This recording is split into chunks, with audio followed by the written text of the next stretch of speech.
Friday the 13th, Road Trip. By Eric Morse. Prologue. First Blood. It was late Saturday morning. The sun beat down, bleaching the last bit of color from the winding country road below. On one side of the road, a row of scraggly, green trees raised their branches up to the sky. The trees looked like three giants with their arms lifted, ready to strike at any passing cars. On the other side of the road was a small white road sign with black letters. Crystal Lake Town Limit. There was a strange and nasty whine in the air, perhaps from the thick, black power cables that were strung alongside the road. The road itself was utterly deserted. Except for the spider. The tiny, black bug was slowly making its way across the sea of grey pavement on its tiny, black, hairy legs. Halfway across, the bug paused, one leg waggling in the air as if to test the way the breeze was blowing. And then, out of nowhere, a white Ford Impala barreled around the bend.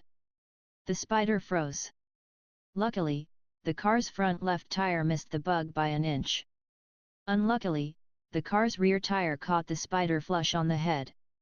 The wheel ground the little spider into a speck of black goo and blood that was carried away on the tire's black rubber treads. That meant the dead spider kept spinning around, hitting the pavement again and again. The death of the spider marked the first drop of blood spilled that day in Crystal Lake. It would not be the last. Not by a long shot. Chapter 1. Speeding toward Crystal Lake. As the white car disappeared from view, a siren sounded, piercing the quiet country air. A trooper's brown and white patrol car charged out from behind the row of green, scraggly trees. The cruiser bumped up onto the road and took off in pursuit of the speeding car. Within seconds, the patrol car was right on the white car's tail. "Pull over to the right," barked a voice over the trooper's loudspeaker. But the car didn't pull over. Inside the car sat two middle-aged men. The driver was Donnie Borelli, a short, beer-bellied man who was cackling like crazy. "Didn't I tell you we were going to have some real adventures today?" he said, backhanding his friend's stomach. "Hey? Didn't I tell you?" The other passenger, Stu Bergman, just stared at his friend in amazement. "Pull over to the right," repeated the trooper, his voice booming. His siren light was flashing fiercely in the car's rearview mirror. "Donnie!" Stu gasped. "Are you insane? Pull over." "Ah, I just wanted to make sure he was after us," Donnie said with a grin. Then he laughed.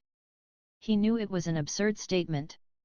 On this deserted, God-forsaken stretch of road, what other car could the trooper be after? He eased the car onto the road's gravelly shoulder and turned off the motor. He smiled at Stu. "I told you were going too fast," Stu muttered. "But no, you said we had to get there early." The two men were wearing brand new hunting outfits that were obviously store-bought. Matching blue plaid vests, pork pie hats, camouflage pants, and totally unscuffed Timberland boots. With clothes like these, you would expect the men to be carrying guns. Instead Stu was clutching a large, heavy-duty, metal flashlight. His hand was shaking hard enough to rattle the flashlight's batteries. "Good ol' Stu," thought Donnie. "He sure scared easy." Donnie glanced at his side view mirror and saw the trooper still sitting in his car, which he had parked a good 20 yards behind Donnie's Impala. What was the cop doing? Reading a book? "Listen, Stu," Donnie said, rolling down his window. "I'll pop for the ticket, okay? Don't worry your big bald head about it." A door slammed. The trooper had gotten out of his car and was sauntering forward through the bright September sun. The trooper was tall and well-built. He was wearing black boots, a chocolate brown uniform, and dark reflector shades. With his heavy belt, holster, gun, and badge, he looked imposing. He took his time walking up to the car, too, letting them sweat. "Let me handle this sucker," Donnie muttered. Just then, the trooper leaned his head through the window. He was a handsome man with chiseled features, but it was a face with little character, like you might see on a comic book hero. "Morning, officer," Donnie said jovially. "Some beautiful weather we're having here. Now isn't it?" The trooper didn't respond. Nor did a muscle move in his face. He carefully chewed a wad of gum superscript 2 once, twice superscript 2 then stopped. "You gentlemen in some kind of rush?" Donnie threw back his head and laughed as if this were the funniest joke he'd ever heard. He gave the trooper his friendliest good old boy grin. "You know what it is, officer? My friend and I are off on a little weekend outing this morning, and what we wanted was, we wanted to get as far away from our wives as we could, and fast superscript 2 ha ha ha. Now you can understand that, can't you?" The trooper didn't smile. Donnie was beginning to think he had misjudged his audience. "You were going 65 in a 40-mile-an-hour zone," said the trooper. "You married?" Donnie asked. There was no sign of movement in the trooper's sculpted features. "Can I see your registration?" "Of course. Stu, could you reach in the old glove compartment there?" White-faced, Stu dropped his flashlight on the dash and started fumbling with the glove compartment door. He finally got it open. 3 packets of Kleenex, 2 tubes of lipstick, a rolled-up pair of sheer pantyhose, a paperback romance novel, a Betty Boop keychain, and a nasal decongestant spray tube all came tumbling out onto Stu's lap. "See?" Donnie asked the officer. "That's all my wife's stuff. She always messes up the car registration," the trooper repeated. Stu finally managed to find the papers, which Donnie handed over to the officer. As the trooper reached his hand into the car, Donnie saw a band of red skin on the man's third finger, probably marking the spot where he'd once worn a wedding band. Great, thought Donnie. He had really hit on the wrong approach with that crack about the wives. "What we're going to do," Donnie said, eager to keep the trooper talking, "is..." "What's that word again, Stu?" "Spelunking." "Right. Spunking. Spinking. Whatever. Cave exploring is what it means. Stu here's got. This guidebook says there's this mighty fine cave up on Crystal Hill." The trooper, who had been studying Donnie's registration, now raised his head. Though Donnie couldn't see through the man's reflector shades, he felt as if he could still read surprise in the trooper's eyes. "You're going where?" the officer asked. "Road trip?" Crystal Hill." Stu leaned over as far as his seat belt would allow. "Why, officer? Is there some kind of problem?" The trooper looked back down at the registration. "Nope. Not unless you consider dying a problem." Donnie and Stu exchanged glances. For a second, Donnie felt a twinge of panic, which was not something Donnie usually felt. Then he got the joke and burst out laughing. "Oh, good one. You really got me there, officer." "Vern." The trooper shook his head. "I'm not joking." He handed Donnie back his registration. Then flashed a brief, unnerving smile. "This town you just sped into, most folks aren't in such a hurry to get here," he said. "Fact is, they usually do their speeding on the way out." The trooper chuckled dryly. "See, there's a death curse on this town." "You heard me right," he added, though neither Donnie nor Stu had made any move to question him. "Started years ago, back when there used to be a summer camp for kids, out by the lake. Nice place, too." The trooper swatted the back of his neck, apparently trying to hit a mosquito. But then, he went on, some counselors got all horny, his face was turning red. They let their bodies get the better of their brains, know what I mean? Well, do you? Yeah, sure, we know what you mean, Donnie said. Donnie Borelli had never scared. Easy. He wasn't scared now. But what he was thinking was, we've gotta live one here, boys. So, said the trooper. While these counselors were going at it, this little boy drowned in the lake. Jason Voorhees was his name. Remember that name, gentlemen, because that little kid is the guy who put this town on the map. Crystal Lake, Massachusetts. Death Trap, USA. I think you mean Speed Trap, Donnie joked. The trooper looked off, staring down the deserted road as if he hadn't heard what Donnie said. Jason Voorhees, he repeated ominously. The boy who wouldn't stay dead. How's that again? Stu asked, his voice rising. The boy who wouldn't stay dead, Donnie told him, answering for the trooper. He comes back, you see, the trooper said. He's all grown, but his face is bloated and rotted. Yours would be too if you spent all those years floating down at the bottom of the lake. Right? So what he does is, he wears this white hockey mask to cover up the rot and he's superscript too. The trooper raised his arm as if holding an imaginary knife and demonstrated what Jason liked to do when he came back from the dead. Stabs everyone he can find, the trooper said, with what sounded like satisfaction in his voice. The trooper stuck his head back in the car, getting his face close enough for Donnie to feel his breath. He lowered his voice.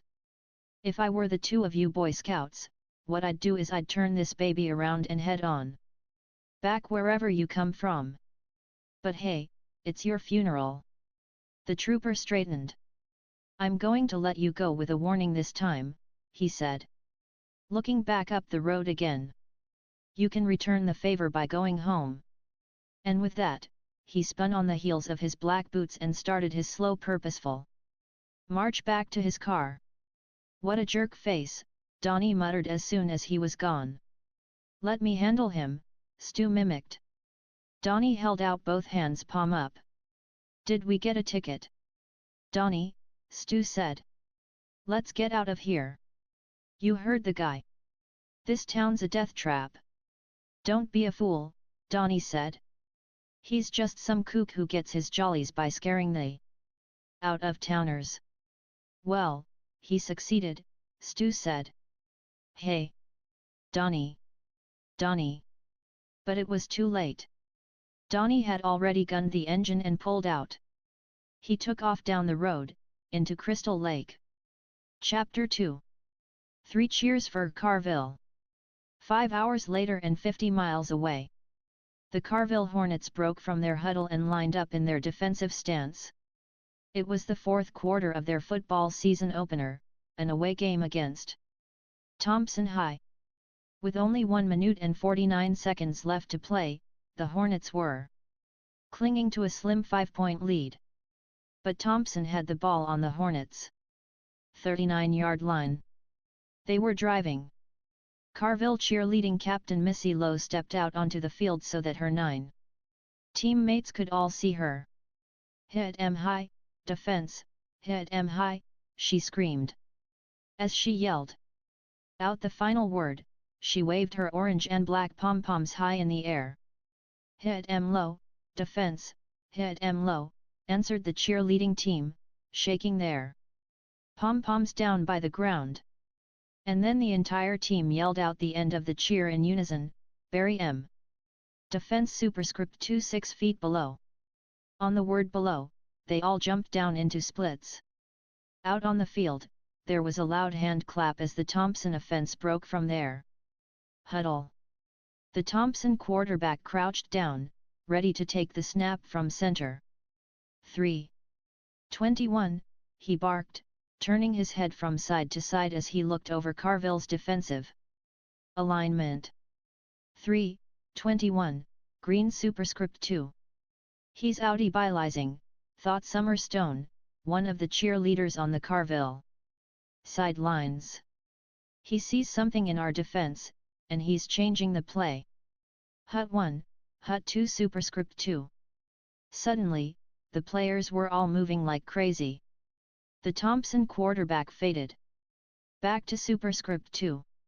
Pass, screamed Summer. Pass.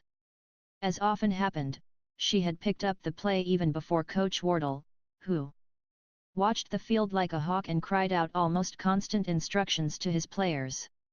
At 16, Summer was the youngest of 5 kids, and all her older siblings were boys.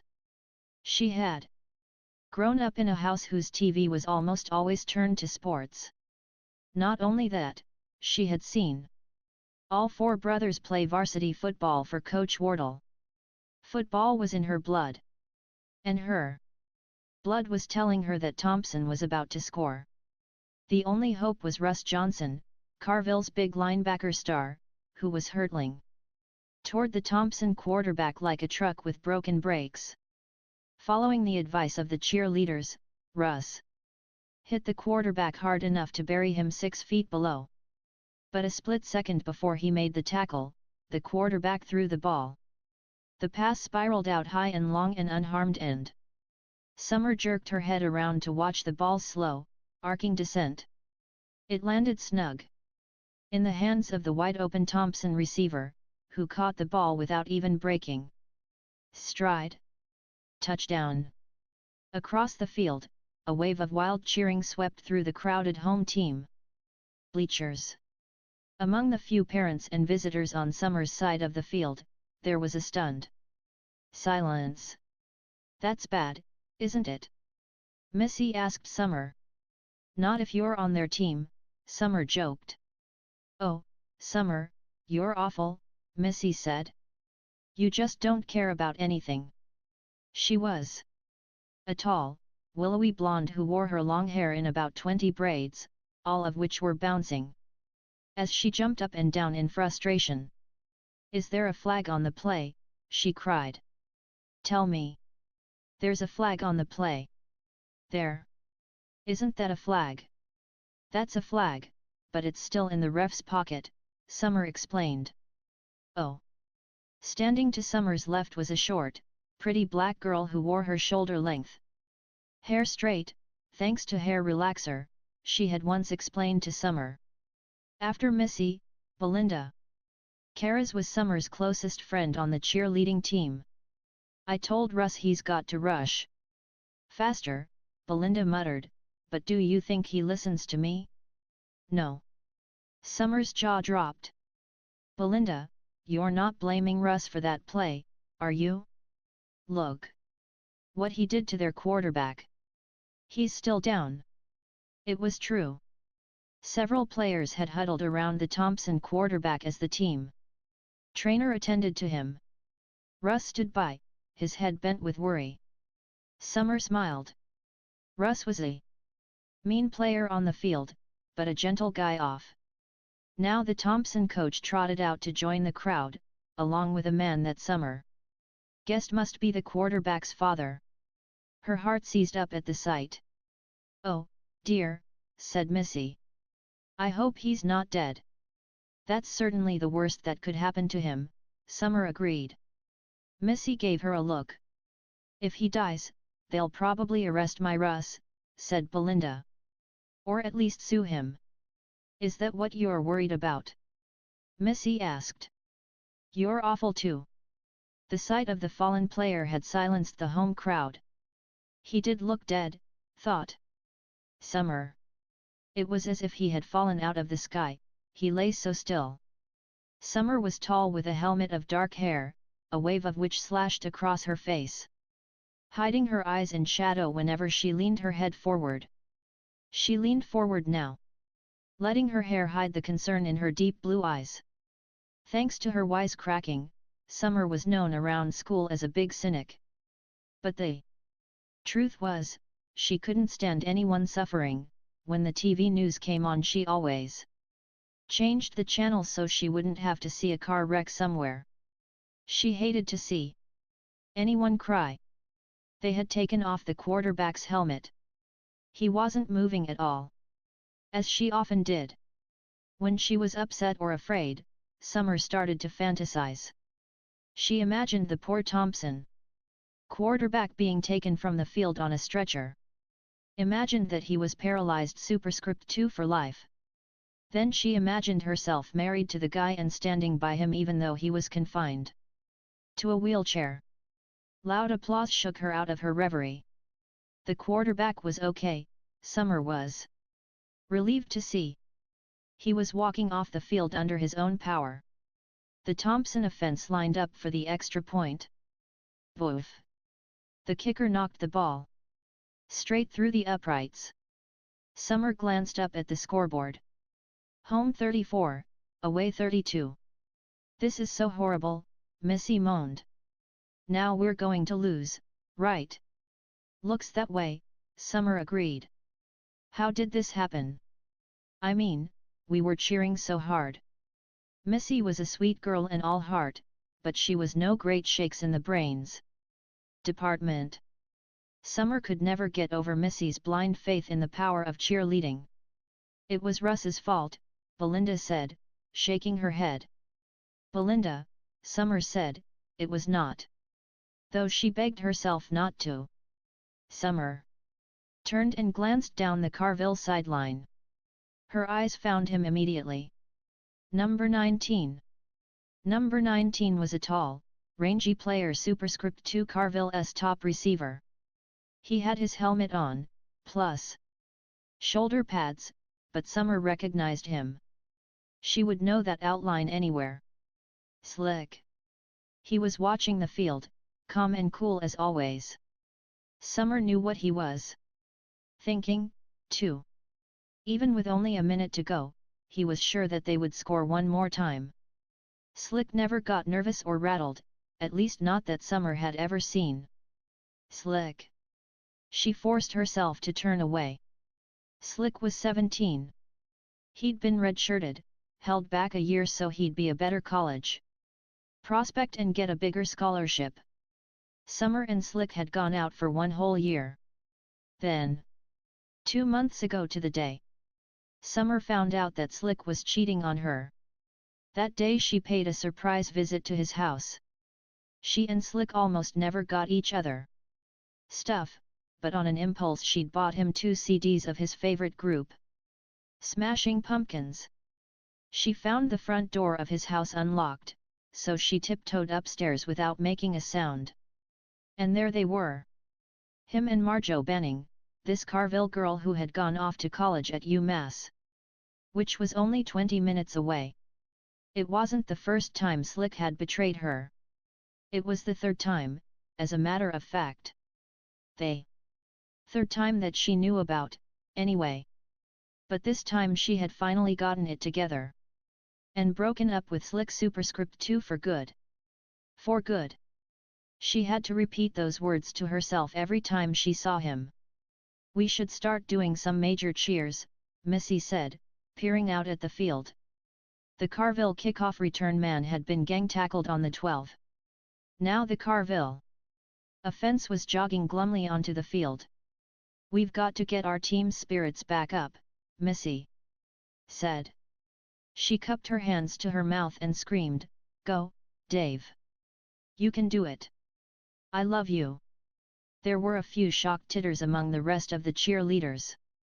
As he trotted out onto the field, Dave Myers, the Carville quarterback and captain, turned his helmeted head toward Missy. Summer could tell he wasn't pleased. Dave and Missy had been going out for 3 months now. Last month, Dave had made it a rule that Missy could only tell him she loved him a maximum of 3 times a day. Summer giggled. That's your 3rd time, she told Missy. Missy looked at her, her mouth slack. How do you know? She asked, surprised. I don't, Summer said. But when you scream that out in front of everyone like that, I think Dave's going to count it as a 3-in-1. Missy didn't react right away. Sometimes when you said something to Missy, it was like dropping pebbles into a very deep well, you had to wait before you heard the splash. Missy finally grinned. She shrugged. I can't help it, she said. I just love him to pieces. Have I mentioned that to you guys? Repeatedly, Summer said. Well, I do, Missy said dreamily, shaking her head from side to side, so that her braids danced around like snakes. Missy jumped out in front of the cheerleading squad, ready to lead. More cheers. If she doesn't watch it, I'm going to start one of those Dave rules on her myself. Summer muttered to Belinda. You know, like she can only tell us she loves Dave 3 times a day. Belinda grinned. You are wicked, girl. I know. When the ref blew his whistle to resume play, Summer felt her face start freezing up. She always got this way when Slick was on the field. On the first down, Dave threw to Slick superscript 2 complete, superscript 2, and it was good for another first. But on the next pass, Slick was tackled for only a 5-yard gain. Carville called timeout. Instantly, Missy was on the field again. The girl was tireless. But before she could start a cheer superscript 2, bzzzzzzzzzzz, a boy wearing a large, round bee head with a long, black stinger of a nose, trotted over to Missy. Not now, Buzzy. Missy hissed at him. Buzzy the bee was the team mascot. Inside the Buzzy mask was Teddy Bateman, a short, geeky senior. He was supposed to clown around only at halftime. But he always tried to keep up the act throughout the game. Poor Teddy, thought Summer. Buzzy, as everyone at Carville had taken to calling him, was desperately horny. His Buzzy role was his only chance to get close to the cheerleaders. Teddy milked the opportunity for all he could get. Genuinely angry, Missy shoved Teddy backward. But Teddy made a big show of falling over, to the delight of the packed Thompson bleachers. That's what's going to happen to your offense, someone shouted from the other side. Flatten M, Thompson. Teddy, Missy hissed down at the fallen clown. We're trying to cheer here. I've told you 100 times. Not during the fourth quarter. Teddy stayed on the ground, his arms spread wide. In this position, his long black stinger was sticking straight up in the air. Summer whispered something in Belinda's ear. Belinda burst out laughing and passed on Summer's joke to the next girl in line, who in turn passed it on. And in seconds the whole squad was laughing at Teddy and pointing at him. Teddy lifted his head, then dropped it. They hate me, Summer heard him moan. She felt guilty at once. She went over and reached down to help him up. Come in, Teddy, she told him quietly. You know how Missy gets when we're behind. Oh, right, Teddy said, his voice muffled through the big mask. Like she loves me the rest of the time. Missy loves everybody, Summer said, pulling him off the field. Teddy took off his mask head and sat on it. He had a mop of curly, dark hair that Summer thought looked like a plate of spaghetti had been dumped on his head and had stuck there. Right now he was sweating from the heat of the mask. Behind his large, clear frame glasses, his small, dark eyes looked pained. Summer knew the feeling and her heart went out to him. Well, think you're great, she said, squinching up her face. It embarrassed her to say anything mushy. Teddy looked surprised, blinking several times behind his big glasses. Then he scowled. Oh, right, he said. Very funny. You really are the big jokester, aren't you? I mean it, she said, but he just kept glaring at her. Picking up his big behead, he moved farther down the sidelines. That's what you get for being such a smart aleck. Summer chided herself, when you tell the truth, nobody believes you. She turned and stared out at the field, and winced. Play had resumed, and Dave threw the ball out of bounds to stop the clock. 12 seconds left. And victory was still 76 yards away. "Oh, please let them win," prayed Missy. "No way," said Summer. Oh please," Missy prayed harder. "You know what/hope?" asked Summer. "I hope Slick gets wide open, but then he drops the ball and blows the whole game." Missy opened her mouth wide enough to swallow a blimpy everything on it hero sandwich in one gulp. "What is wrong with you?" she gasped. "Oh, she doesn't mean it," Belinda told Missy, rolling her eyes. "I do mean it," Summer said as casually as she could. Which wasn't all that casual. Because Dave was going back to pass again, and he was obviously looking to his favorite target. Slick Chambers. Slick was sprinting down the sideline, right toward Summer. And here came the pass. Summer could barely breathe, she was praying so hard for Slick to catch it. Which he did, effortlessly as always. A split second later, though, the Thompson defender lowered his shoulder and threw himself at Slick. If he knocked him out of bounds, the game was over. But the moment Slick caught the ball, he stopped short, then cut right. It was as if he had eyes in the back of that ever-so-handsome head of his, because that stutter step meant that the Thompson player went sailing through the air and ate dirt. And now, Slick, who was the fastest player on the field, not to mention off, was streaking toward the goal line. And there was no one who could stop him. Not the other cornerback. Not the safety. Slick was going all the way. The cheerleaders were all screaming and running out onto the field. So were the players. And the few parents who had made the trip. Slick spiked the ball and did a little dance. Summer stayed right where she was. She looked up. The clock on the scoreboard had clicked down to a big midnight. The large bulbs glowed brightly in the gathering dusk. Overhead, dark storm clouds were gathering.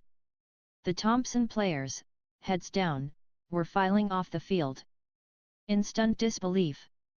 But Summer was happier than she could ever remember. Still, there was no way she could go running after Slick. No way she could be one of the crowd trying to slap his back. Not after what had happened. The offense got to Slick first, piling on top of him in a way that Summer superscript 2 even in her joy superscript 2 was terrified would crush him. When Slick finally got up out of the pile, he started jogging back toward the bench. Everyone was trying to catch him and pat him and touch him. Which was how it always was. With Slick. Everyone wanted a piece of him. But then, as he came up the field, he suddenly veered, making one of those quick cuts. That made him such a great receiver. He ran out of bounds superscript 2 right to Summer. Something inside her melted at the sight. And then there was nothing she could do about it. Her arms flew around his neck as if they weren't part of her own body. His large, strong hands were gripping her thin waist, and the next thing she knew he was tossing her straight up into the air. The moment she landed, Slick tossed her back up again. He was laughing. So was she. And as she went up in the air again, it was as if all the sadness and hurt she'd been feeling this past 2 months just vanished. Vanished into thin air. Chapter 3. MPP. By 4 that afternoon, Donnie Borelli was thinking that maybe that trooper had been telling the truth after all. Maybe there had been a lot of grisly murders in these parts. Because he and Stu had been hiking around Crystal Hill for hours, and so far they hadn't seen a single solitary soul. They also hadn't found the cave. "Donnie," Stu said, puffing hard as they emerged into a small clearing. "Maybe we should just bag it." Donnie stood with his hands hooked in the pockets of his blue plaid hunter's vest, which he wore open over his large gut. "And tell the guys what?" he asked. He hawked and spit against a tree trunk. He watched as the white spittle ran down the bark. "Tell them we're a couple of idiots who couldn't even find the cave? We'd be the joke of the team, Stu. You know that." Donnie and Stu belonged to the same bowling league and the same team, the Red Devils. Bowling used to be the most exciting thing either of them ever did. But then Lee Hammermill went whitewater rafting one Memorial Day weekend and couldn't stop bragging about how dangerous it was and how bravely he had acted. That started it. These past couple of years all the men on the Red Devils had begun looking for new adventures. Superscript 2 from bungee jumping to parasailing. Superscript 2 always trying to outdo one another. "I was just thinking," Stu began, looking down at the ground as he kicked at some pine needles with his shiny new hiking boot. "Just thinking what?" "Well, you know, we could be on the wrong hill. That's just for starters. Or this crappy guidebook could be wrong. It's 5 years old, after all." "Oh, right," Donnie said. He grinned. "You're thinking what? The cave moved?" "The cave is where now, in Virginia?" Stu stared at him. There was hurt in his pale rabbit face, but determination, too. He glanced at his watch. "It's 4:30, Stu said. "If we don't find the cave by 5 o'clock, I'm turning back. With you or without you." Donnie didn't answer, just started trudging out of the clearing, following a narrow path that snaked back into the forest. These were weird woods, with all kinds of oddly shaped plants Donnie didn't recognize and big, dead trees with branches white as bones. The woods were also thick with briars and vines that clutched at his pants with every step. Luckily, he didn't have to go far. Because as he turned the next corner, there it was. A jagged, dark opening in the rock face of the hill. It made Donnie stop short. It was odd, in a way. As hard as they'd been searching for the cave, he didn't feel happy. There was something so ominous about that crack in the rock. Like a black hole waiting to suck them in. "Oh, wow," was all Stu could say. The look of fear on Stu's face gave Donnie new strength. "The sissy." Donnie started tromping toward the entrance to the cave. "C'mon," he said without looking back. In the home team showers of Thompson High, the only sound was the hiss of water raining down on the players' bowed heads. The visiting team showers were a different story. Everyone was hooping and shouting and laughing. Then Slick came in with an empty Sprite can he had found in the locker room. "Trash." He nodded in the direction of Teddy Buzzy Bateman. There were snickers from the rest of his teammates, but the sounds were drowned out by the shouts and roar of water. Slick eyed his prey. Buzzy, that skinny, slight-shouldered little geek, was standing in the corner, his arms crossed over his chicken bone chest, his eyes shut tight. The guy's glasses were sitting on his green plastic soap dispenser, which he had placed at his feet. And, as if he didn't stick out enough already in a shower full of jocks, Buzzy was the only one wearing flip-flops. Slick turned on a shower, so that it trickled ice water. Holding the can away from his naked body, he placed it under the stream. When the can felt full, he moved toward Buzzy, his teammates clearing a path for him. Then he flicked the can hard, dashing a stream of ice water right in Buzzy's face. Buzzy screamed. It was a high-pitched girl's scream, his mouth open wide. What a loser, Slick thought. Buzzy chased after Slick, groping blindly without his glasses. Slick was laughing as he dodged away. Buzzy banged into several of the players. Each player he banged into shoved him away, so that he smacked into someone else. Finally he banged into Billy Raymond, the team's huge center. "Back off, Quiro," Billy shouted, pushing Buzzy hard against the tiled wall. And right then Slick started feeling this crazy impulse to just go ahead and finish Buzzy off. The kid was so pathetic it made Slick mad. He even cocked a fist, ready to step in and punch Buzzy right in the head. But Big Russ Johnson grabbed Buzzy with one arm and got his other arm in between him and Slick. "What's the matter with you guys?" Russ shouted over the roar of the showers. "Geez, superscript 2, this is how you act after we win? This is our mascot, guys. Our mascot. Didn't any of you guys ever hear of bad luck? You hurt Buzzy, you're looking at bad luck for the rest of the season, I promise you." "Buzzy lover," teased Tommy Bartlett, the kicker. Slick joined in the laughter. Buzzy angrily pulled his arm free from Russ. As everyone watched, he retrieved his glasses and soap dish and stalked out of the showers, his flip-flops comically slapping the tiles.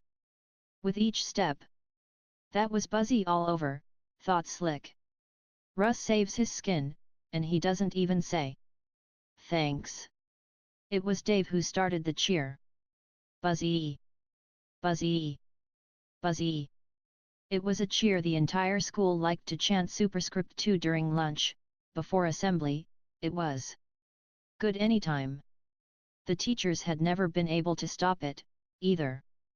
But just then Coach Wardle appeared in the shower entranceway. That stopped the cheer pretty quick. Coach didn't seem mad though. Good old Coach, thought Slick.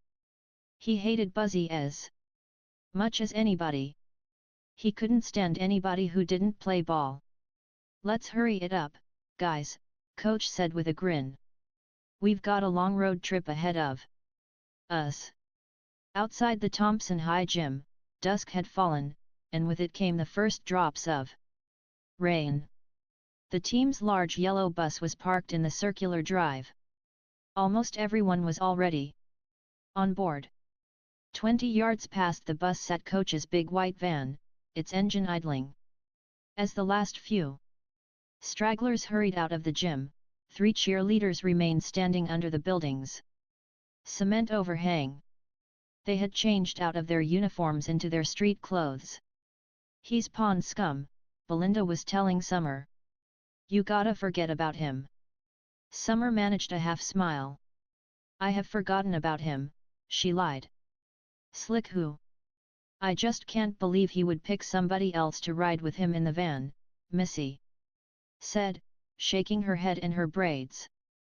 After each away game, it was a Carville tradition that the 3M.V.P.S named by Coach Wardle had the privilege of riding back in his van. And they could pick whomever they liked to ride with them. Russ had picked Belinda. Dave had picked Missy. Slick had picked superscript 2. Well, no one knew who Slick had picked. But Summer kept picturing who. Fantasy girls, Kavya, and sexier than any girls she knew at Carville, or any girls anywhere. "After the way he acted right after the game and all," Missy said. "Kissing you like that. What was he trying to do? Lead you on?" "Who knows," Summer said. She grinned. "But guys, I dumped him 2 months ago. Remember? There's no reason he should pick me to ride with him." "Time out," Belinda said. "You had a very good reason to dump him, remember?" "That's right," Missy agreed. "He should be begging you to get back together with him." Begging? That didn't sound like Slick Chambers' style. Summer thought ruefully. Everyone always begged Slick, not the other way around. "Anyway, Missy's 100% right," Belinda said, scowling. "He should have asked you to ride with him. You should have said no, but he should have asked you." Summer shoved her hands deeper in the pockets of her orange and black Carville parka. It was raining harder now, and with the rain came a breeze with a bite to it. It was an unpleasant reminder of the winter that was coming and the warmth they were leaving behind. "Hey, you guys better hurry," squeaked a voice behind them. Summer turned. It was Teddy, looking more miserable than usual. He was lugging a big drawstring bag of footballs over one shoulder. He reminded Summer of a miniature, emaciated Santa Claus. Teddy always got to ride in the van. But not because he was an MVP. He was more like an M.P.P. superscript 2 most picked on person. Coach made him ride in the van so Teddy could navigate superscript 2 and also. Summer suspected, so Coach would have someone to yell at whenever he got into one of his surly moods. "Tell Coach we'll be there in a second," Belinda told Teddy. The short boy shrugged and headed out into the rain, struggling under his load. "You want us to ride with you on the bus?" Missy offered. Summer felt a surge of warmth. Missy might be dumb, but she was also as good-hearted as a little puppy dog. Dave Myers didn't deserve her, and that was the truth. "Thanks, Summer," said, "but that would just make him feel more important than he already does, if that's possible. Anyway, don't worry about me. I'm over him." "Right," Belinda said, eyeing her closely. 1 a.m. "And you will never ever get back together with him," Belinda told her, her dark eyes narrowing as if she were trying to look right into Summer's brain. "And I will never ever get back together with him," Summer repeated dutifully, "not in a million trillion years." "That's a long time," said Missy thoughtfully. Summer guffawed. "We better get a move on it," she said. "I don't want to get left around here." She pulled the hood of her parka over her head and hurried out into the chill, pelting rain. "See you back at school," she called without looking back. As she ran toward the bus, she made a major league effort not to glance at the van. She knew she'd see Slick's head through the side window, and catch a glimpse of whatever bimbo he had chosen to ride with him. Maybe she'd see them necking. Her mind flashed on an image of Slick, leading some bombshell by the hand up to his attic hideout. He had a cot up there and a little trunk of liquor in his tape deck. His love nest, he called it. Before Summer could stop herself, she was daydreaming about Slick's foxy head. Lowering slowly, right down onto this beautiful girl's face. Summer groaned out loud as she tried to shake the awful image out of her brain. There was something wrong with her, there really was, she told herself. She tapped on the door of the bus and waited. While the driver, Mr. Morrissey, folded in the batwing of a door. He glared at her, then took his clipboard off the dash. "Summer Stone," she said, taking her hood off and shaking her hair back to its normal shape. He checked her name off. "You're last," he told her grouchily. "I'm honored," she said with a forced smile. She trudged past the friendly faces of the athletes and other cheerleaders. She was greeted with a chorus of hellos, none of which made her feel any better. She had lied to Belinda and Missy. After those hugs and kisses Slick had given her, she felt like half a person. Like Slick had stolen her heart. There was a victory party tonight at the gym. Summer was dreading it. The happiness that she had felt after Slick scored the winning touchdown had disappeared completely, leaving her feeling even lower than before. Unbelievable superscript 2, he had gotten her hopes up yet again. She had to go all the way to the back of the bus to find an empty seat. This was the hot seat, where the heat from the engine made you sweat no matter what the weather, and where the stench from the bathroom blasted you every time the door swung open. That's why the back seat was always empty. Except for tonight. Slouched down, his head tilted to one side, and his wickedly sexy eyebrows hooding his clear, brown eyes, was Slick Chambers. "You're late," he said. Chapter 4. The Mask. "Sorry," Summer told Slick without missing a beat, "I was changing into something." More comfortable. Slick glanced out the bus window into the darkness. Without looking at her, he said. Anyway, I don't know if you heard, but Coach picked me as #1 MVP. I read about it in the Boston Globe, Summer quipped. Slick smiled. Yeah. Well, I get to ask someone to ride with me in the van. I wanted to ask you personally. You're a jerk, Summer said, you know that. She felt so weak-kneed. Her knees were actually knocking together. So what's it to be, Stonehenge? Slick asked. Nasty nicknames and wisecracks superscript 2. They had always had this banter between them. Joking felt necessary. It was as if their bodies gave off an electrical charge in each other's presence, and the tension could only be eased through teasing. Summer glanced up the aisle, craning her head to see out one of the bus windows. She spotted Coach Wardle in his black slicker, heading for the van. She had to make up her mind, fast. You want me to ride with you, Chamberpot?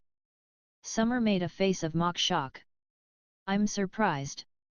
Slick was studying his school ring, twisting it back and forth.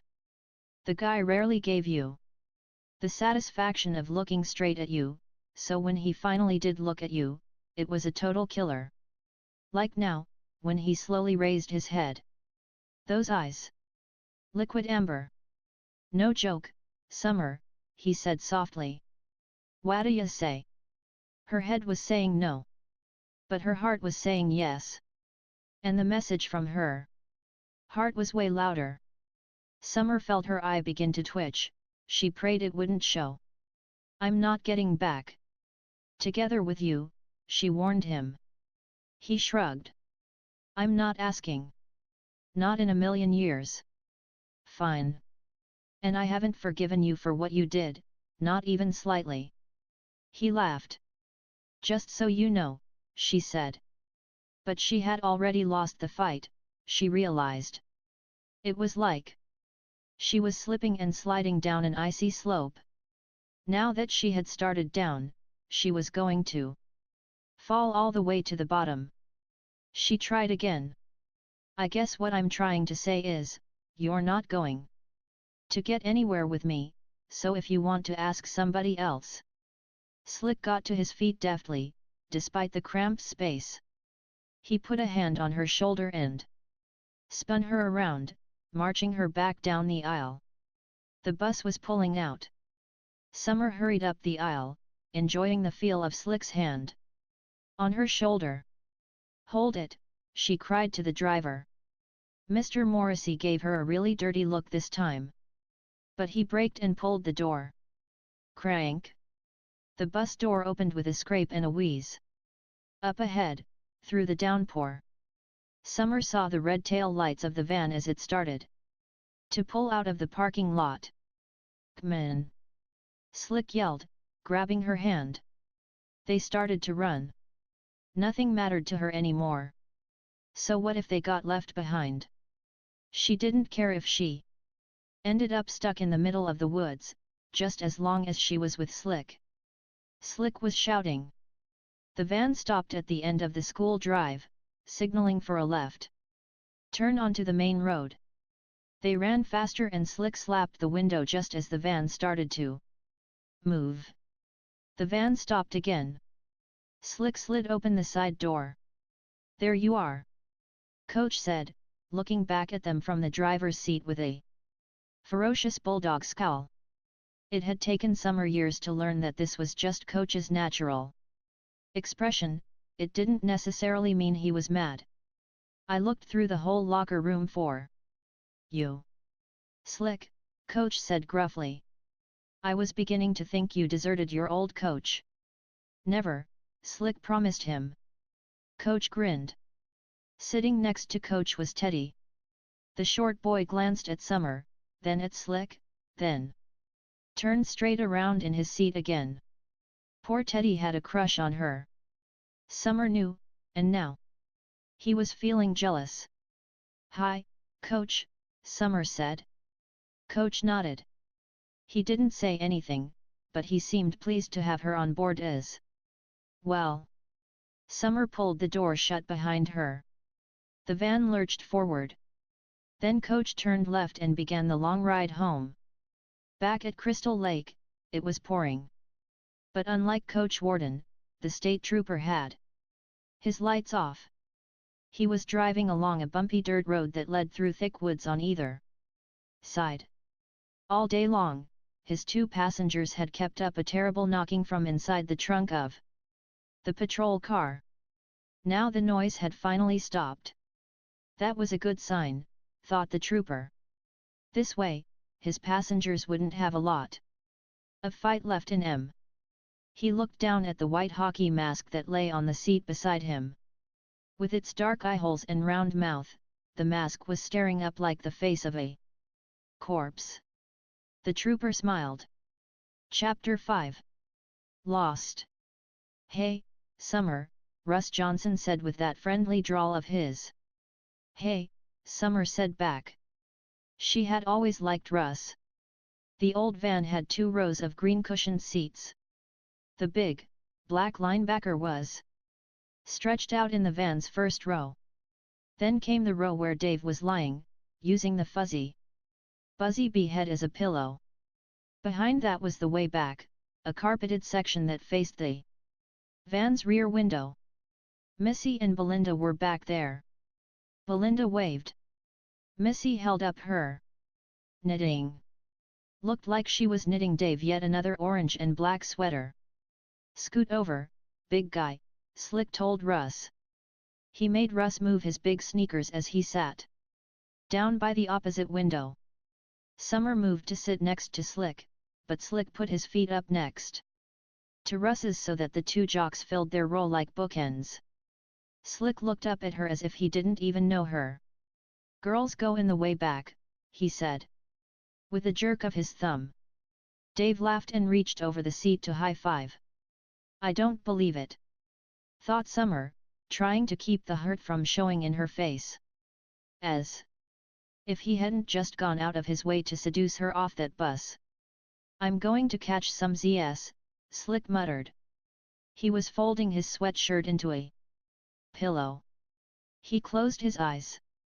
Summer was trying to think of a withering comeback to zing him with, but Missy saved her. She was waving her arms wildly. "Sit with us," Missy begged. "Sit with us. Don't pay him any attention," Belinda whispered in Summer's ear as she sat down on the carpet in the way back. "Russ is sacking out too, in case you didn't notice. I decided to let him sleep now. I'll fix him later." "I'll bet you will," Summer said. She grinned. Bossy Belinda. She was always plotting something, and usually it involved getting revenge on her poor boyfriend, whether he had done anything wrong or not. Belinda nodded toward the front row. "Never in a million years," she reminded Summer. In a whisper. "Oh, don't worry," Summer whispered back, "I only said yes so I could be with you guys." "Uh-huh," said Belinda. Summer reddened. Her excuse did sound lame. "Belinda, I know I'm not going to fall for him again, that's why it's okay for me to ride in the van." "Uh-huh," Belinda said again. Missy was grinning at her idiotically. She reached over Belinda and patted Summer's knee. She mouthed the words, "He picked you," making a face of barely restrained glee. Summer nodded. Yup. And for the zillionth time, she'd been fool enough to fall for him. Whenever the Carville varsity cheerleading team did the pyramid at halftime, Summer was on the second tier from the top. It was a good position. She only had to support one girl. But as the van jounced along through the darkness, she could still feel the sore spot where the bony right knee of Arlene Curdell, the top girl, had dug into her back. She closed her eyes. 2 could play at this game. If Slick was going to sleep, she'd pretend to sleep as well. Not that she thought she'd be able to sleep with Slick lying only 5 yards away. Despite the calm expression on Summer's oval face, her heart was beating like a hummingbird's wings.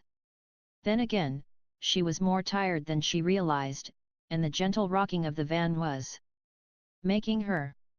The van bounced her to sleep superscript 2 and awake again.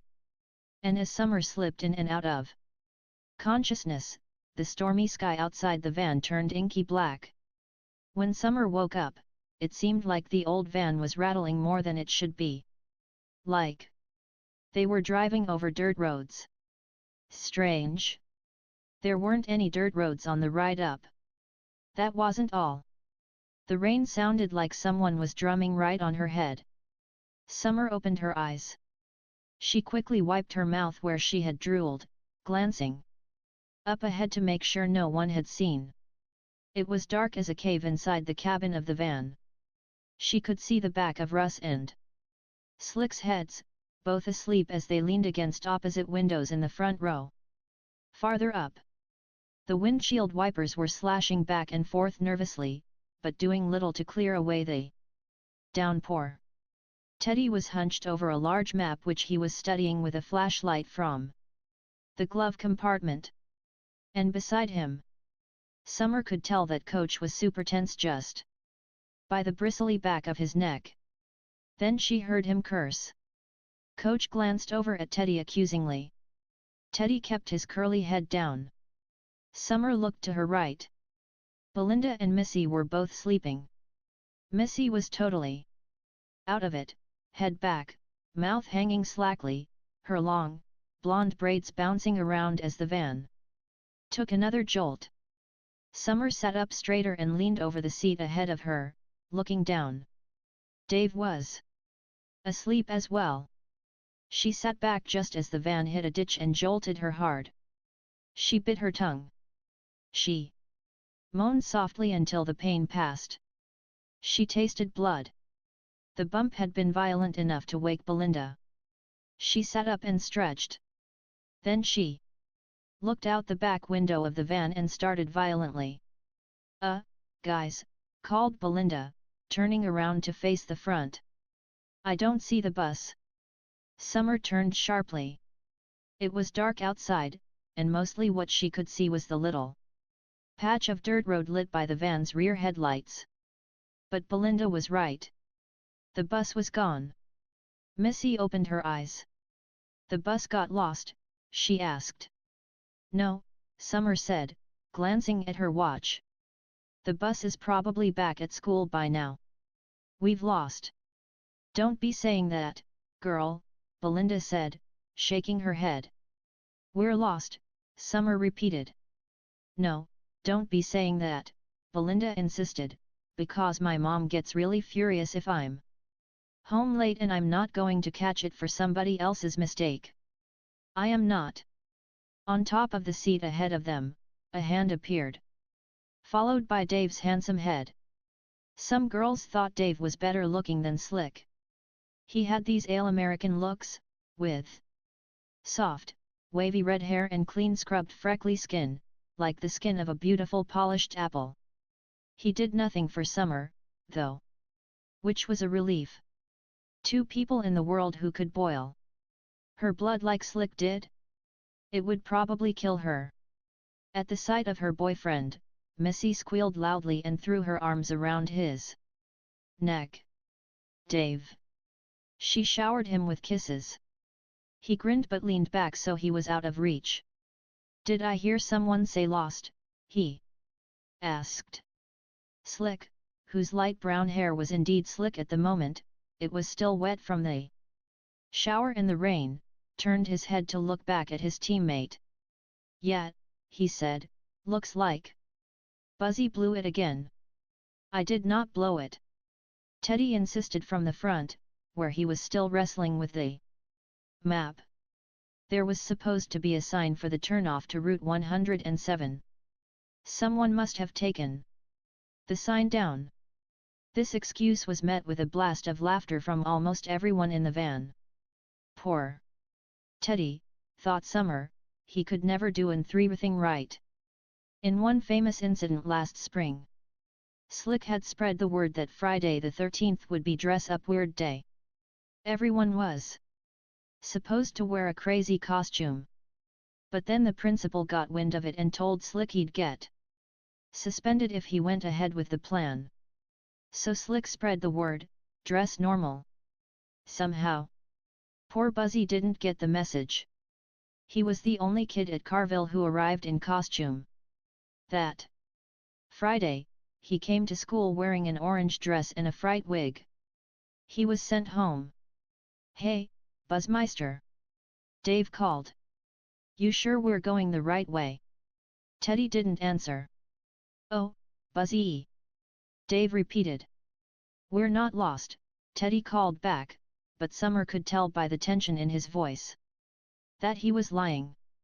"That's the only reason I let you ride in the van," Coach growled.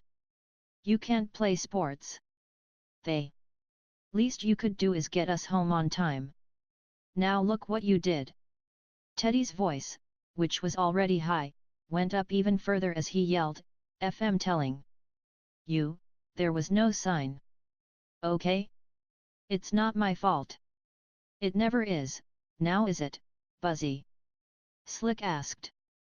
And then he started the chant. "Buzzy! Buzzy! Buzzy!" Everyone but Russ and Summer picked up the chant at once. "Buzzy! Buzzy! Buzzy!" The van rocked with the noise. "Cut that out!" Teddy squawked furiously. Summer swatted Belinda, then leaned over Belinda to grab Missy's hand. "Come in, guys." "Stop it," Summer said. "Whoa," said Dave, "so Miss Cynic is worried about Buzzy, eh?" Slick was looking right at her. "Summer and Buzzy sitting in a tree," he called, and everyone finished the new cheer together. "Kissing." There was an ear-splitting whistle. "That's enough," Coach barked. "We're lost here. Team. Blaming Buzzy isn't going to help us any." He paused a moment, then added in his usual growl, "even if it is all his fault." That set Teddy yelling again and started everyone in the van laughing and clapping. And it wasn't a whistle which quieted them this time. It was a thunderclap, so loud it sounded as if a bomb had gone off inside the car. Coach swore. "Buzzy," he shouted. "Do you have any idea where we are?" Teddy didn't answer. All the way from the way back, Summer could tell that the poor guy was crying. "Oh, for Pete's sake," Coach said. He hated people crying almost more than he hated and everything else. Summer knew. Though Summer's brother Michael said that the year they lost the first place trophy in the final seconds of the last game, he found Coach in his office, blubbering like a baby.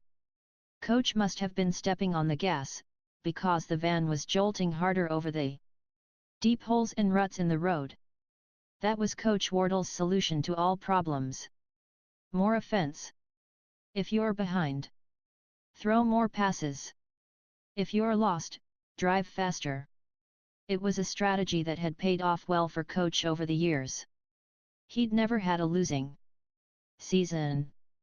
But right now they were in the middle of a downpour so thick that you couldn't see where the road ended and the forest began. And everyone was yelling at Teddy and Teddy was yelling back. Slick suddenly yelled, "Hey, Buzzy, catch!" He had picked up a practice football off the van floor, he spiraled it right at the back of Teddy's head. Teddy turned just in time to see the ball coming, but not in time to do anything about it. His reflexes had never been the greatest. The ball bonked him right on the forehead with a thud that was, even Summer had to admit, pretty funny. Then the ball caromed off Teddy's head and right in front of Coach, who lost control of the wheel. The van careened off the narrow road, hurtled down a culvert, and zoomed straight at a tree. Chapter 6. Jason. Summer was screaming as Superscript 2. The huge old tree jumped up to meet them and Superscript 2 Smash! Wood splintered. Metal crunched. Everyone went flying. Summer flew forward like a rag doll. She felt her teeth crunch as her chin was gashed against the metal ashtray open on the back of the seat in front of her. And then, except for the loud drumming of the rain on the van's metal roof, everything fell strangely silent. At that same moment, the drumming of the rain was covering up another, more sinister sound. It was a low and awful moan superscript to the anguished cry of a spirit awakened from its slumbers. The cry came from the old oak tree. Where superscript 2? Buried deep inside the battered trunk superscript 2. There lay a white and oval mask. Summer felt a hand on her arm, gently pulling her upright. You okay? She saw Belinda's concerned face. Yet, the van was at an angle, pointing down like a roller coaster car stopped mid-ride. Everything was confused in Summer's brain. It was like her mind was taking snapshots. Missy. Crying. Dave, leaning back over the seat, trying to comfort her. Coach slowly lifting his head off the wheel. Teddy sitting upright, the only one in the van who had been wearing a seat belt. Russ, who must have rolled right off his seat, climbing back up. And then her head cleared enough for her to really panic as she cried out, Slick R. He climbed into view, twisting his neck from side to side. He grinned. What? He asked casually. Even in the middle of all the confusion, Summer desperately regretted having yelled his name like that. She had spilled the beans for good. She had shown him how she felt. Coach turned around. His round, bowling ball head was scrunched up and red with worry, and there was a nasty cut across the bridge of his nose. Everyone okay? Yeah, said Slick, but if you wanted to wake us up, why didn't you just blow your whistle? There was nervous laughter. Even Coach joined in. But then he swore. He turned and stared at Teddy, as if he had forgotten all about him. His face turned white with rage. What's the matter with you, Bateman? Are you insane, throwing a ball at me like that? Me? Squeaked Teddy. Slick threw it at my head. It bounced onto you. Okay, okay, grumbled Coach, nobody likes a tattletale. The engine had died. Coach turned the key. Nothing. He tried the ignition a second time. A third. And a fourth. There was an awful stillness in the van now. Coach carefully opened his door. Everyone stay right where you are, he ordered. He got out and went to look at the engine. But he couldn't open the hood. It was crunched against the tree. He banged on the hood, obviously furious. He's going to kill you, Buzzy, Slick said, poking the back of Teddy's head. Teddy spun hard, grabbing Slick's hand, but Coach was coming back inside the van. Now. Teddy let go. Coach tried the ignition a couple of times more. Then he sat still, staring straight ahead. Everyone knew enough to be quiet. Well, Coach said finally, we're up the creek, boys. I'm going to go get help. I want everyone to stay inside the van until I get back. Understood? I'm serious now. Those are strict orders. Coach glared at Teddy, who was crying again, his slight shoulders going up and down. Except for you, Coach muttered. If you want to go off somewhere and get yourself eaten by some wild bear or something, be my guest. There were titters of laughter. Slick poked at Teddy again. Then Coach stepped out into the rain and carefully closed the door shut again. How can I be in love with someone as cruel as Slick? Wondered Summer. But she was. Hey, Donnie, look at this, Stu whispered nervously. Donnie didn't answer.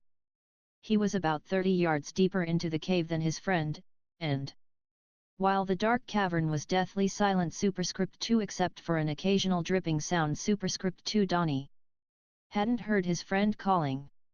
Donnie was busy with a discovery of his own. He had found a craggy hole in the wall of the cave. The hole led to an even deeper cavern. Cold air was seeping menacingly out of the hole, fingering its way under Donnie's red devil bowling t-shirt and down his camouflage pants. He bent down, aiming his flashlight through the hole. He was thinking. Cool. Stu yelled, Donnie. Donnie jerked up so suddenly he thought he was going to have a heart attack. What? He turned back, playing his flashlight around the dark grotto until he found Stu.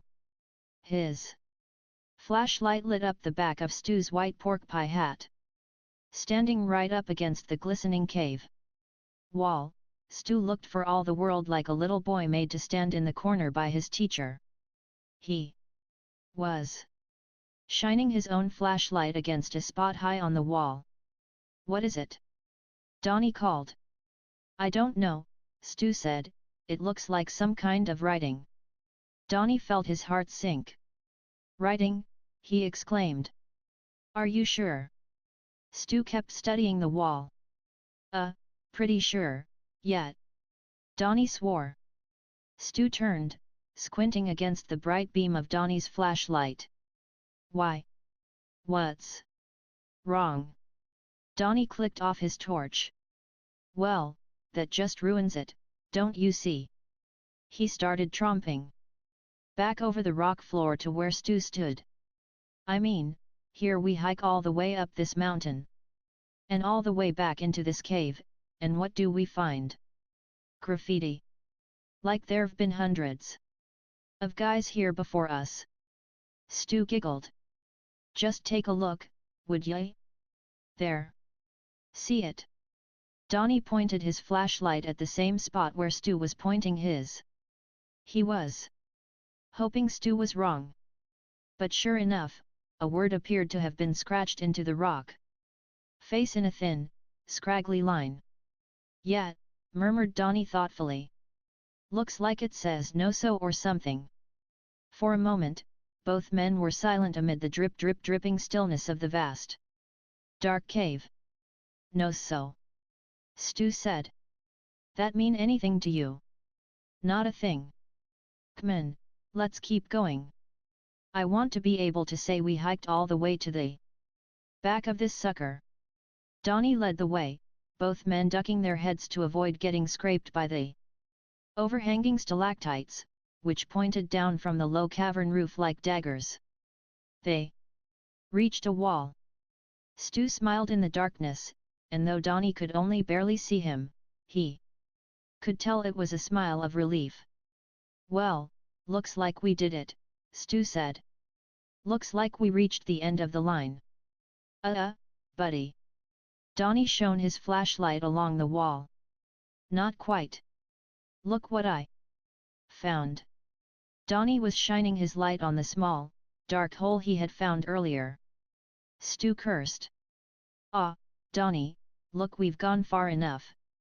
I mean, I don't even know if I can fit through that thing. You want to turn back? Donnie was enjoying this. Let's do beg, he thought. No way, Stu said quickly. Unless, of course. Look, we could agree that we'll tell everybody we went all the way. Donnie guffawed. You are such a coward. What's the matter, Stu? You worried about that birdseed that trooper dropped on us? About some zombie in a hockey mask? Stu laughed, like he was trying to show how silly a notion that was. You wait here if you like, Donnie said nastily. He started crawling through the small, dark hole. I'm right behind you, Stu said, but his voice wavered. Donnie was having quite a time wriggling his way through that stupid hole. Stu had to push on his friend's big, fat ass. Finally, Donnie disappeared from sight. There was a loud metal clunk. Stu heard Donnie curse. What's wrong? Stu asked, his voice dropping to a whisper again. Dropped my flash. Oh. Is it broken? Donnie cursed again. Man, it's like an icebox in here. And I can't see a thing. Hand me your flash. Stu hesitated. If he handed Donnie his flashlight, that was going to leave him totally in the dark. Stu wasn't the crazy fool who had insisted on going further, so why should he be penalized? But Denny's hand was reaching back through the hole now and grabbing at his pants leg. C'mon, hissed Donnie. Stu placed his flashlight carefully in Donnie's hand. The hand, and the flash, disappeared. Then came silence. A deep and deathly silence. In the silence, Stu had a revelation. It sent a wave of prickling goosebumps all over his scalp, his neck, his bare arms. His voice cracked as he asked, "Donnie?" "Yet," came Donnie's voice from the other side of the cave wall. The voice was a little muffled now. Donnie must have moved deeper into the cave. "No so." Stu called. "I think I just figured out what it means." This time, Donnie didn't answer. "What was the name of that boy?" Stu called. "The one the trooper said drowned in the lake?" "It was Jason, wasn't it?" "How do I know?" Donnie called back, his voice faint. "Anyway, what's the difference? Get over here, would you? You got to see this. There are more wall markings in here." "Oh, wow. I'm telling you. It's like some kind of shrine." Stu felt woozy in the knees. "Donnie, I think we should get out of here." "Donnie? That writing back there, it says Jason, Donnie, only it's written upside down. Why would someone write upside down, Donnie?" As if in response, there was a sound superscript 2 well, not so much a sound as a beating of the air superscript 2 on the other side of the cave wall. "Donnie." Still no answer. "Donnie." But the only answer from the next cavern was the beating of hundreds and hundreds of tiny wings. It was answer enough for Stu. He scurried back from the hole, tripped, almost fell. He whirled, but the room was so dark he couldn't tell which way he was going. He only knew he had to get out at once. But he couldn't see a thing without his flashlight. He groped around wildly, his hands in front of him. One hand touched something furry. He screamed and started to run. A mistake. He banged face first into a rock wall. His head rang like a bell. Putting his hands out, he held on to the wall as if it could somehow hold him, protect him, save him. He turned himself slowly around, so that his back was to the wall. This position felt slightly safer. He licked his lips. He tasted blood. He listened, straining his ears, but except for the ever-present sounds of dripping water, the cave was silent once more. Drip drip drip. He began inching along the wall, feeling with his hand for the large opening that led back to the next grotto, and the grotto after that, and eventually superscript 2. He prayed superscript 2 to safety. He just had to take it on blind faith that he was going in the right direction, that he superscript 2. He stopped cold, listening again, listening not just with his ears, but with every pore of his skin. He felt like something big was coming toward him. As if part of the darkness in the room had broken free and was flying right at his head. He was so sure he was about to be attacked, he covered his face with both hands, bracing himself for the blow. No blow came. And after a moment, he was ready to move again. He took his hands down. Maybe his eyes had adjusted to the terrible darkness of the room, because he thought he saw the way now, the way out. He'd walk straight ahead, right across the cavern and superscript 2. Go! He shouted at himself. But he was too scared to move. And while he hesitated, The large and hideous vampire bat, which had landed on the cave wall above his head, sank its fangs deep into his neck. Chapter 7. Leaving the nest. Where are you going? Teddy asked Summer, his voice cracking. He pushed his glasses back up the bridge of his beaky nose. Outside, she said, trying not to sound too sarcastic. She was standing in front of the open doorway of the van, staring out into the rain and darkness. She felt like a parachutist about to jump out of a plane. Of course, she immediately imagined that her chute wouldn't open, and saw herself leaping to her death. For the first 10 minutes after Coach had left, they had all followed his orders and waited inside the van. But then Slick had climbed out into the rain. Followed by Dave, then Missy, then Belinda, and then Russ. Summer felt bad leaving Teddy behind, but Slick had gone outside, and the guy was like a magnet, pulling her toward him wherever he went. You come out too, Summer told Teddy. She dropped down onto the wet grass. Wow, Dave was saying, look at that. He was examining the wreckage.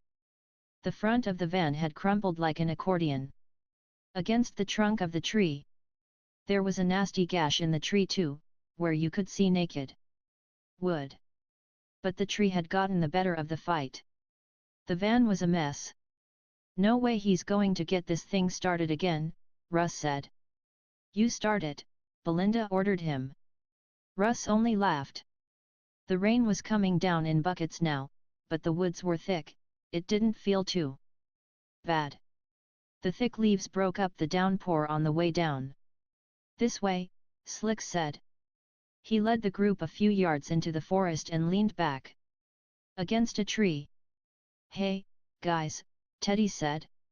He was sticking his head out of the tilted van. Are you all nuts? It's a lightning storm. The only grounded place is the van. Rubber tires, remember? Under a tree is the worst place to stand. You could get hit by a lightning bolt. Yeah, agreed Slick. And you could get good looking. C'mon, Slick, Summer said in a low voice, ease up on him. He feels bad enough already. He should feel bad, Slick said. Why? Asked Summer. Oh, yeah, I forgot. Coach says Teddy caused the accident by letting you bean him. Slick gave her a blank stare, which she knew meant he was annoyed. Good. Maybe if she could stay nasty to him, she'd have a chance of keeping him at arm's length. To retaliate, he pressed his forefinger into the center of her forehead and gave her head a little push. Well, this is dumb, Belinda complained. Standing around here like a bunch of wet rats. Russ, go get help. Everyone laughed. Yeah, Russ, Slick said. Go fetch. Russ was looking at Belinda, and there was anger in his eyes. But he pulled his grey sweatshirt hood up over his head and started tramping up the culvert toward the dirt road. Where are you going? Belinda demanded. Russ turned back and gave her a look of exaggerated patience. You just told me to go. Yeah, but where are you going to go? She asked. He thought for a second, looking back up at the road. Coach went to the right. I guess. Till go left. Brilliant, said Belinda. You got a better idea? Russ demanded. That shushed her, which was a rare thing where Belinda was concerned. He was probably glad to get away from her, thought Summer. Belinda nagged him pretty hard. Another relationship that's not going to last long, Summer observed to herself. Missy was clinging to Dave like a vine. He pulled her hands free and started after Russ, calling, I'll come with you, man. But Missy wailed, Dave, and hurried after him. She got one arm around his neck. Again. Don't leave me alone in the woods, she whined. Alone? What are you talking about? Dave asked, stopping. He nodded back at Belinda. And Summer and Slick. Missy pouted. I want to go with Davy, she said in her baby voice. Missy used that baby voice way too much, Summer thought. It was like nails on the chalkboard for Summer and Belinda. She could just imagine what it would do to a hunky guy like Dave. He shook free of Missy's grasp. Slick, he called.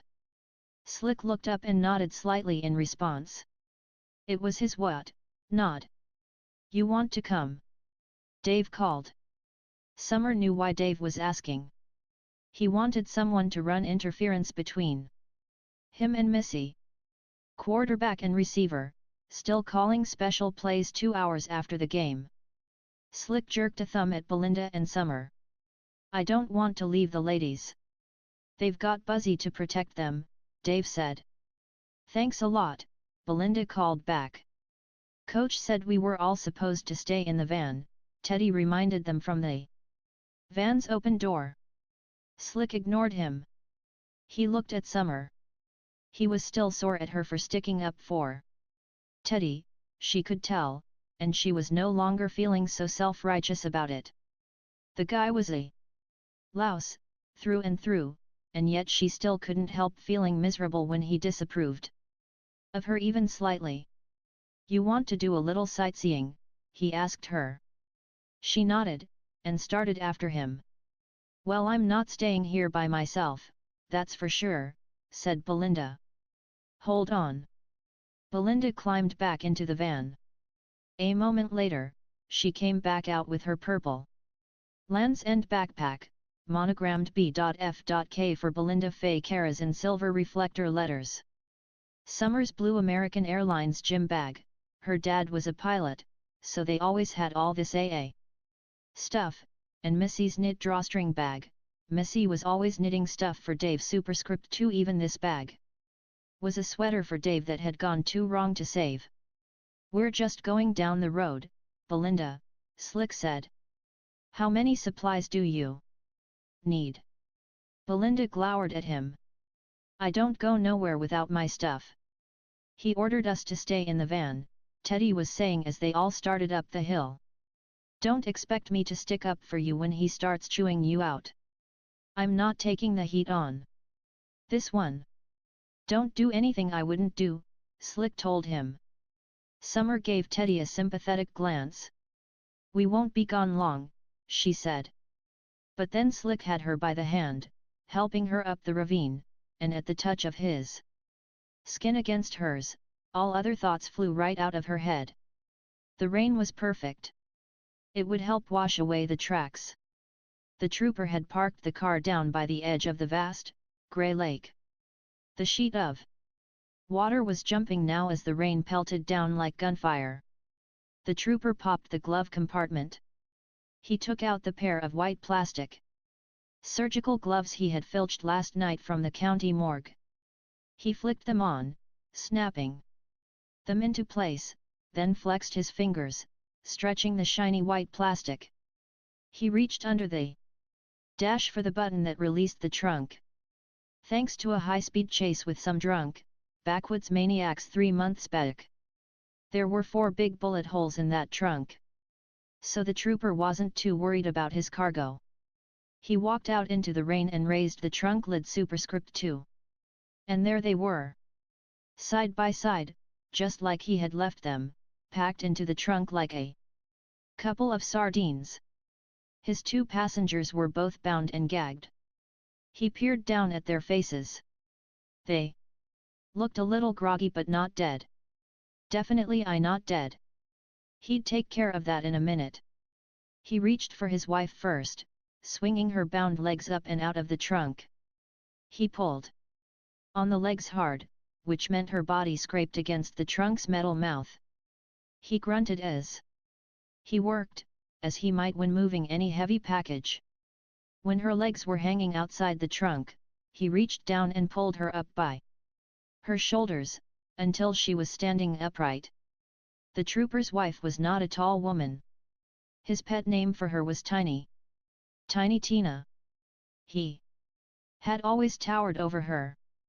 Right now she was looking up at him with those large, dark eyes of hers, eyes that were filled with terror and pleading. Too late for that, the trooper thought grimly. Her legs were bound together, so as he pulled her across the sandy beach, she had to take comical baby steps to try to keep her balance. He dragged her several yards, then pushed her down roughly, so that she landed on her bum. He laughed at the look of shock in her eyes. Then he returned to the trunk for his other package. Cliff. The tall architect with the sandy hair and the craggy, handsome features. Cliff, his best friend, who was supposed to be designing a new addition for their little house. But that had meant that Cliff spent hours at the trooper's home, hours alone with Tina, conferring on the building plans. They had had some pretty wild conferences, Tina and Cliff. The trooper stood in front of the open trunk, looking down at his friend. Cliff's eyes met his. The trooper saw the same fear he had seen in his wife's eyes, but there was also a lot of calculating going on here. Cliff, the architect, always planning and plotting. And right now, the trooper knew Cliff was plotting his escape. The trooper suddenly raised his fist. He could have killed him right there. Could have just pummeled Cliff to death. Beaten the craggy good looks right out of that face. Cliff flinched, trying to roll away from the blow. That was enough to bring the trooper back to his senses. As pleasurable as it was going to be to kill Cliff, he had to put it off a few minutes longer, otherwise he would spoil his entire plan. He reached down, grabbing a handful of Cliff's black sweater, and pulled the man up hard. Cliff's head banged against the side of the trunk. "Oh, sorry, Cliff," the trooper said. "I should be careful of your feelings," he allowed himself the pleasure of banging his friend's head one more time, then dragged him from the car. He took his wife up to the woods first, propping her against a tree trunk. Then Cliff. It was a lot harder work dragging Cliff. His work boots made deep tracks in the wet sand. The trooper made a mental note for later. One of the things he'd have to clean up. He had set up his wife and her lover so they were facing each other. "Okay," he said, clapping his hands. "Let's get to work, guys. You two are going to have a little fight. A lovers' quarrel, as they say. First, Tina, what you're going to do is superscript 2." He lifted his wife's bound arms so that her hands brushed Cliff's face. "Superscript 2, you're going to claw Cliff a little bit." He moved her hands back and forth across Cliff's face, but Tina kept her fingers bent so that her nails didn't scratch her lover's skin. That made the trooper mad all over again. Was she still acting lovey-dovey after everything that had happened? He grabbed her fingers so harshly that she groaned. The sound came out even with the gag on. The trooper crooked several of her fingers so that the long nails pointed at Cliff's face like weapons. Then he dug the nails hard into Cliff's face. Cliff was trying to turn his head away. But he couldn't maneuver very well, not with the trooper keeping one boot firmly planted on his legs. Using Tina's nails, the trooper clawed Cliff's face until it was bloody. Tina raised her bloody nails toward her husband, not to scratch, to beg. She whimpered through the gag. "Oh, you want to scratch him more?" the trooper asked, feigning surprise. "But Tiny, I thought you loved him." Her pleading and whimpering increased. But the trooper was staring down at his rubber-gloved hands in disbelief. He had forgotten something. "I'll be right back," he said. He grinned down at them nervously. "Don't go away." He hurried back toward the car, glancing up once or twice to make sure they weren't running away.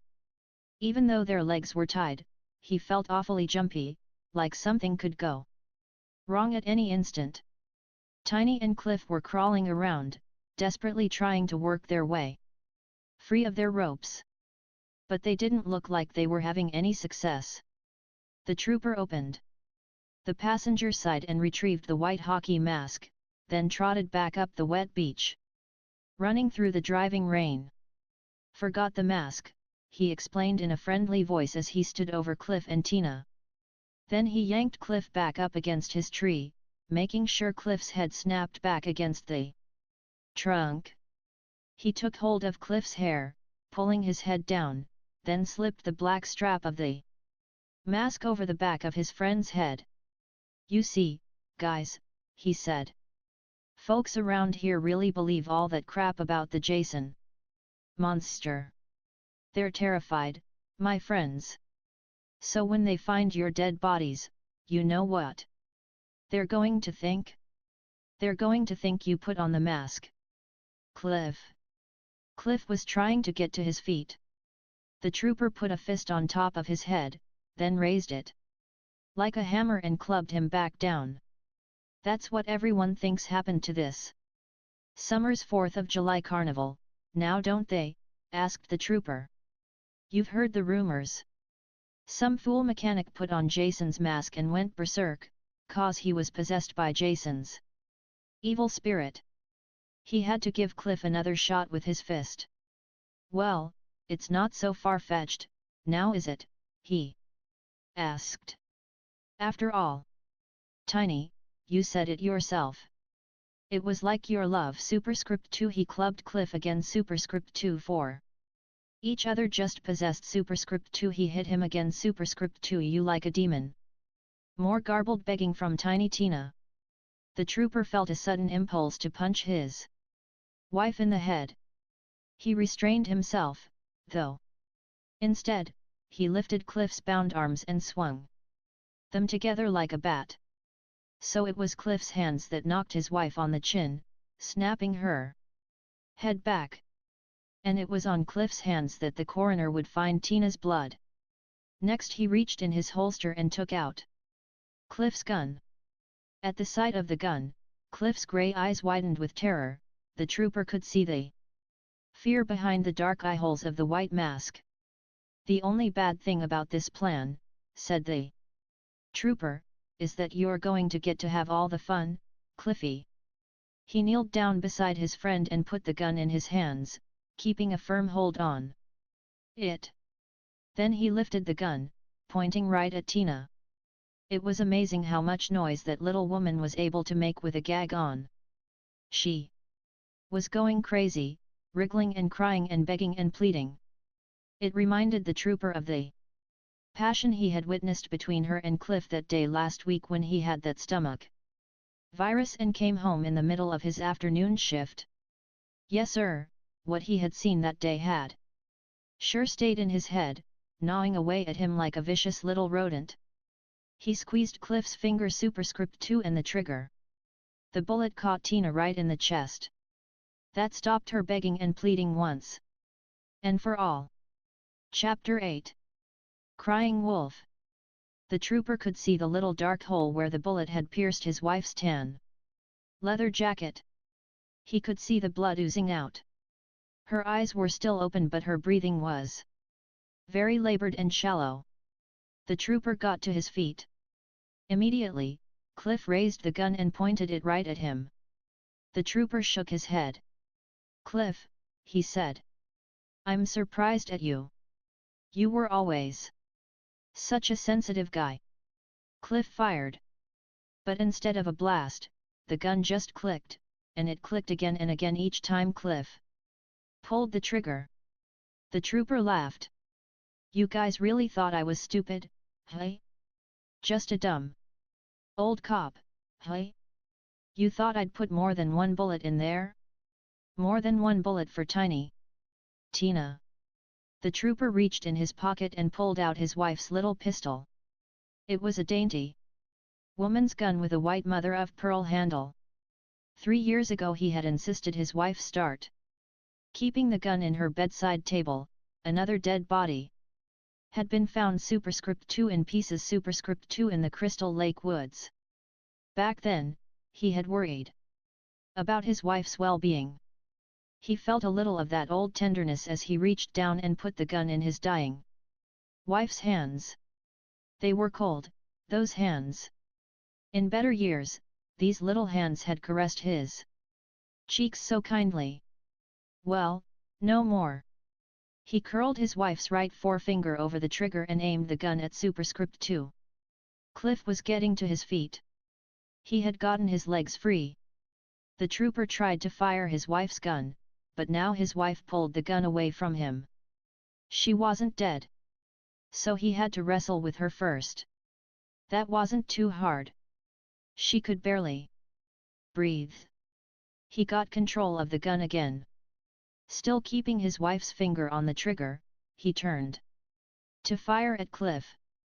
But Cliff was several yards away, and there were trees in between. The trooper squeezed off one shot, but the bullet pinged into the trunk of a pine. Cliff kept running. The trooper cursed loudly. He pulled the pistol out of his wife's hands so roughly that he broke her finger. Then he started off into the dark forest in pursuit of his best friend.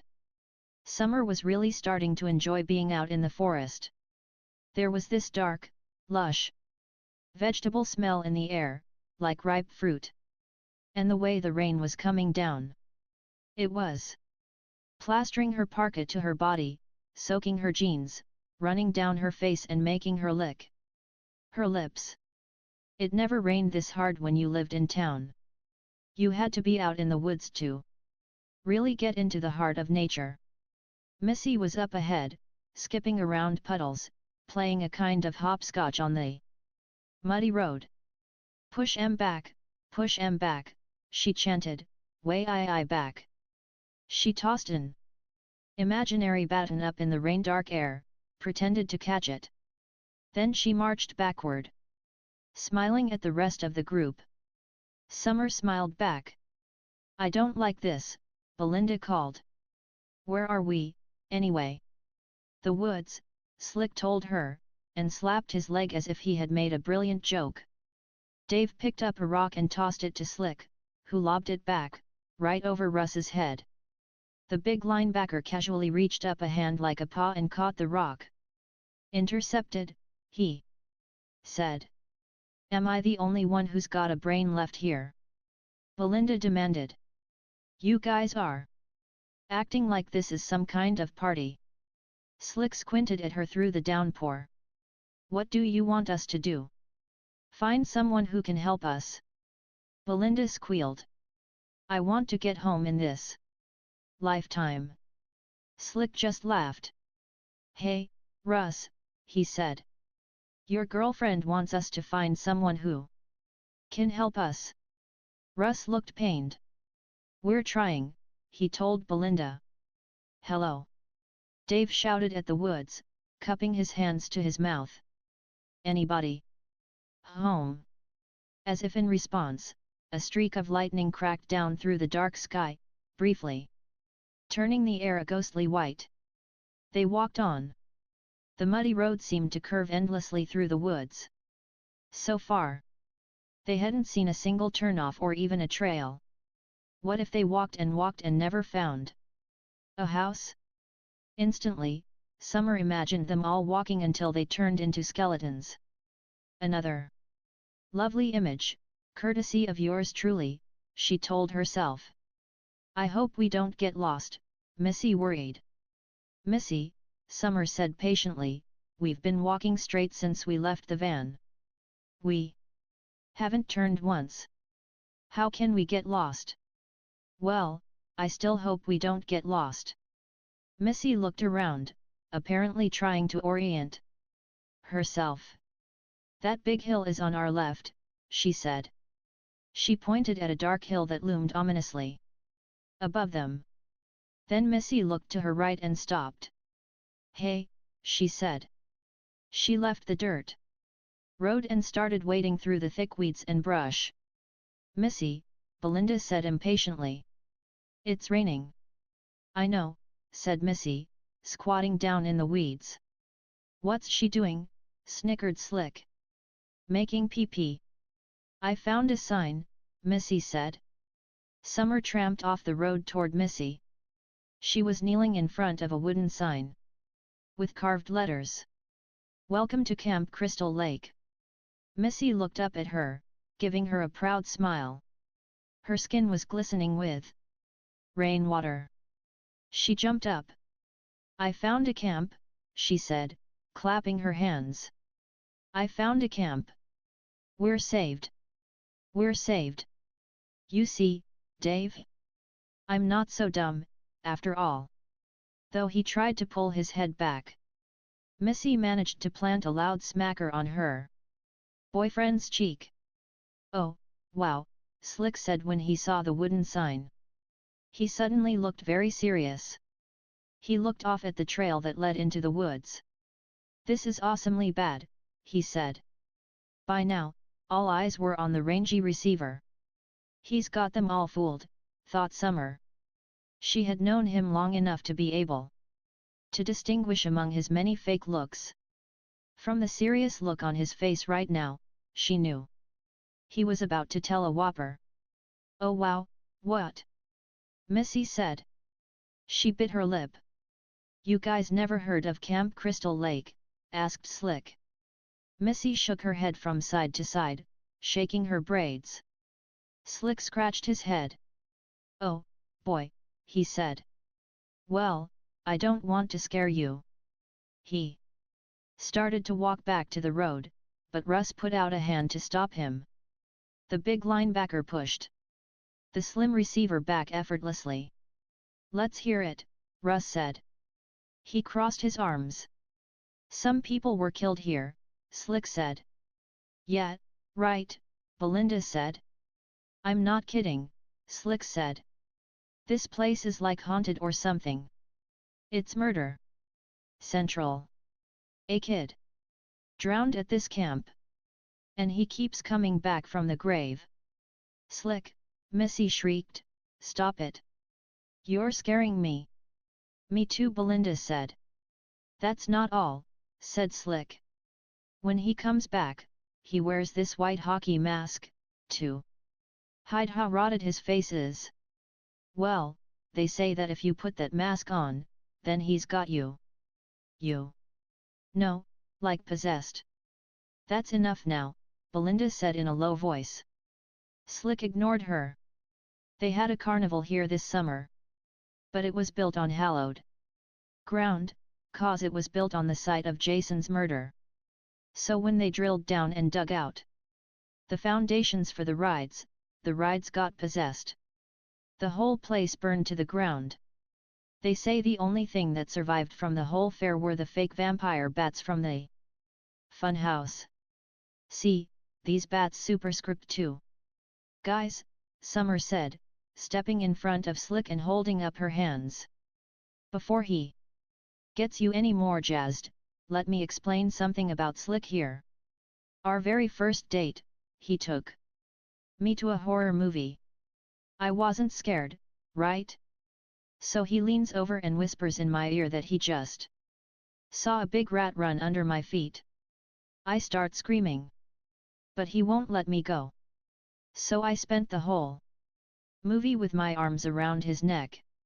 Slick had started laughing as soon as he heard what story she was going to tell. And by the time she finished the story, everyone else had joined in. Summer went on, what I'm trying to say is, Slick loves to scare people. Slick aimed a finger at her like a gun. You got me, he said. Wait a minute, Russ said. You mean superscript 2 that wasn't true what you said about the murders? Nah, said Slick, shaking his head. And you've never heard of Crystal Lake or Camp Crystal Lake, right? Asked Belinda. Sounding like the lawyer she someday planned to be. Right. Belinda punched Russ's big biceps. Russ, how come you let him scare us like this? Belinda, Russ said wearily. Not everything is my fault. Wait a minute, Missy said, stamping her foot. I'm getting confused. Is it true about the camp or not? Not, said Slick and Dave in unison. So then we should go look and see if there's someone at that camp who can help us. Missy said. Come in. And she charged off down the trail. I really think this is going to work, Dave said as he bent back a bony branch that had almost poked out his eye. Work? Something's going to work? Summer asked behind him. Her mood had plummeted all over again, because Slick was up ahead, and paying her no attention. Yeah, said Dave. I mean, if there is a camp here, there's got to be people. I don't know, Summer said. September isn't exactly camp season. Oh, wow, Missy said, stopping short. Summer bumped into her. I just got scared all over again, Missy said. Why? Belinda demanded, sounding annoyed. I don't know. The thought of all these empty boarded-up cabins, Missy said, her voice a stage whisper. Out in the middle of the woods. Out in the middle of nowhere. Camp closed for the season. She shivered. Oh, I'm scaring myself. Yeah, camp is a terrifying place, Slick agreed from up ahead. He was standing on a big, lichen-covered rock. Why couldn't we have gotten lost here during the summer? Missy said. Then there would have been loads of people around. And cute little kids doing arts and crafts and superscript too. Don't worry, Dave said, cutting her off as he headed toward Slick's rock. We probably won't find our way home till next summer, and by then camp will start up again. Stop, cried Missy. Actually, said Slick, there hasn't been any camp here for years. After all the killings. No one goes near the place. Asterisk. Don't start that stuff again, warned Belinda. I thought you said you were kidding, Missy said. He is, Dave told her. I am, Slick agreed. Summer was starting to feel a little uneasy. Was he kidding about the camp or wasn't he? The truth was, that was one of the keys to Slick's appeal, it was almost impossible to pin him down on anything. Suddenly, Slick jumped down off the rock and hurried back toward them along the narrow trail. He grabbed Summer's arm. That she didn't mind so much. But the look on his face, ever so serious and alert, worried her no end. What? She asked. I hear something, he whispered. Everyone was standing around in a tight cluster, frozen, listening hard. Summer's ears strained to pick up any sounds besides the drumming rain. Then Missy screamed at the top of her lungs. Summer was so scared, she grabbed Slick with both hands. Everyone was staring at Missy with horror. She grinned sheepishly. Sorry, she said. With a guilty smile. I couldn't stand the tension. You dorkhead, Belinda said. But she was smiling. C'mon, Russ said, leading the way down the trail. Hold on, Belinda said. She poked a finger into Slick's taut stomach. You're the one. Who started this? What did you hear, exactly? I don't know. I thought I heard someone following us. Uh-huh. Belinda started after Russ. Russ, she said. I want you to make him cut it out. Summer and Slick both started down the trail together. But they stopped again when they saw that Missy and Dave weren't following them. Missy was looking at Dave. Dave was looking terrified. Now/hear something, Dave said. His face looked ashen. Summer felt the fear start all over again. But only for an instant.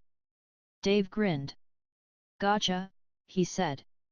Oh, you. Missy fake slapped him. Dave was chuckling, so was Slick.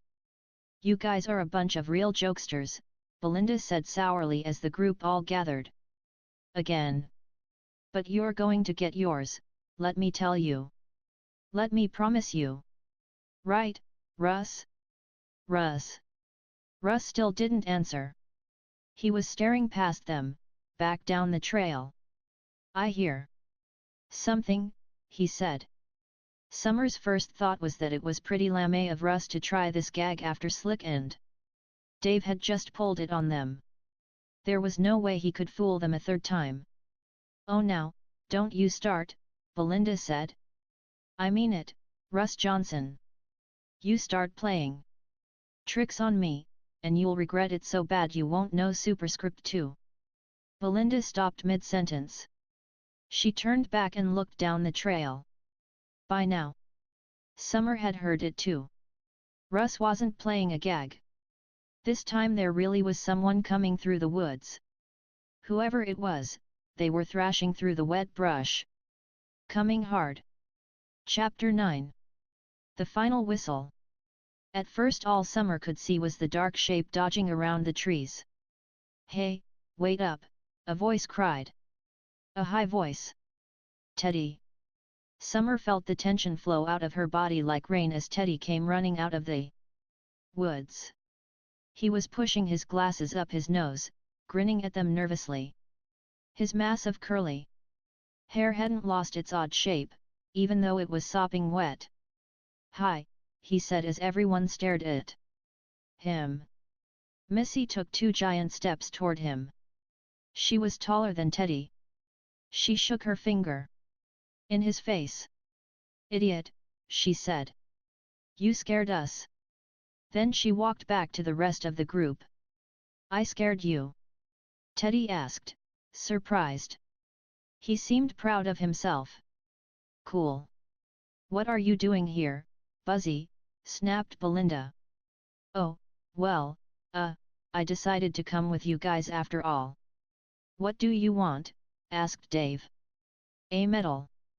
Slick flicked his head, shaking water off himself like a dog.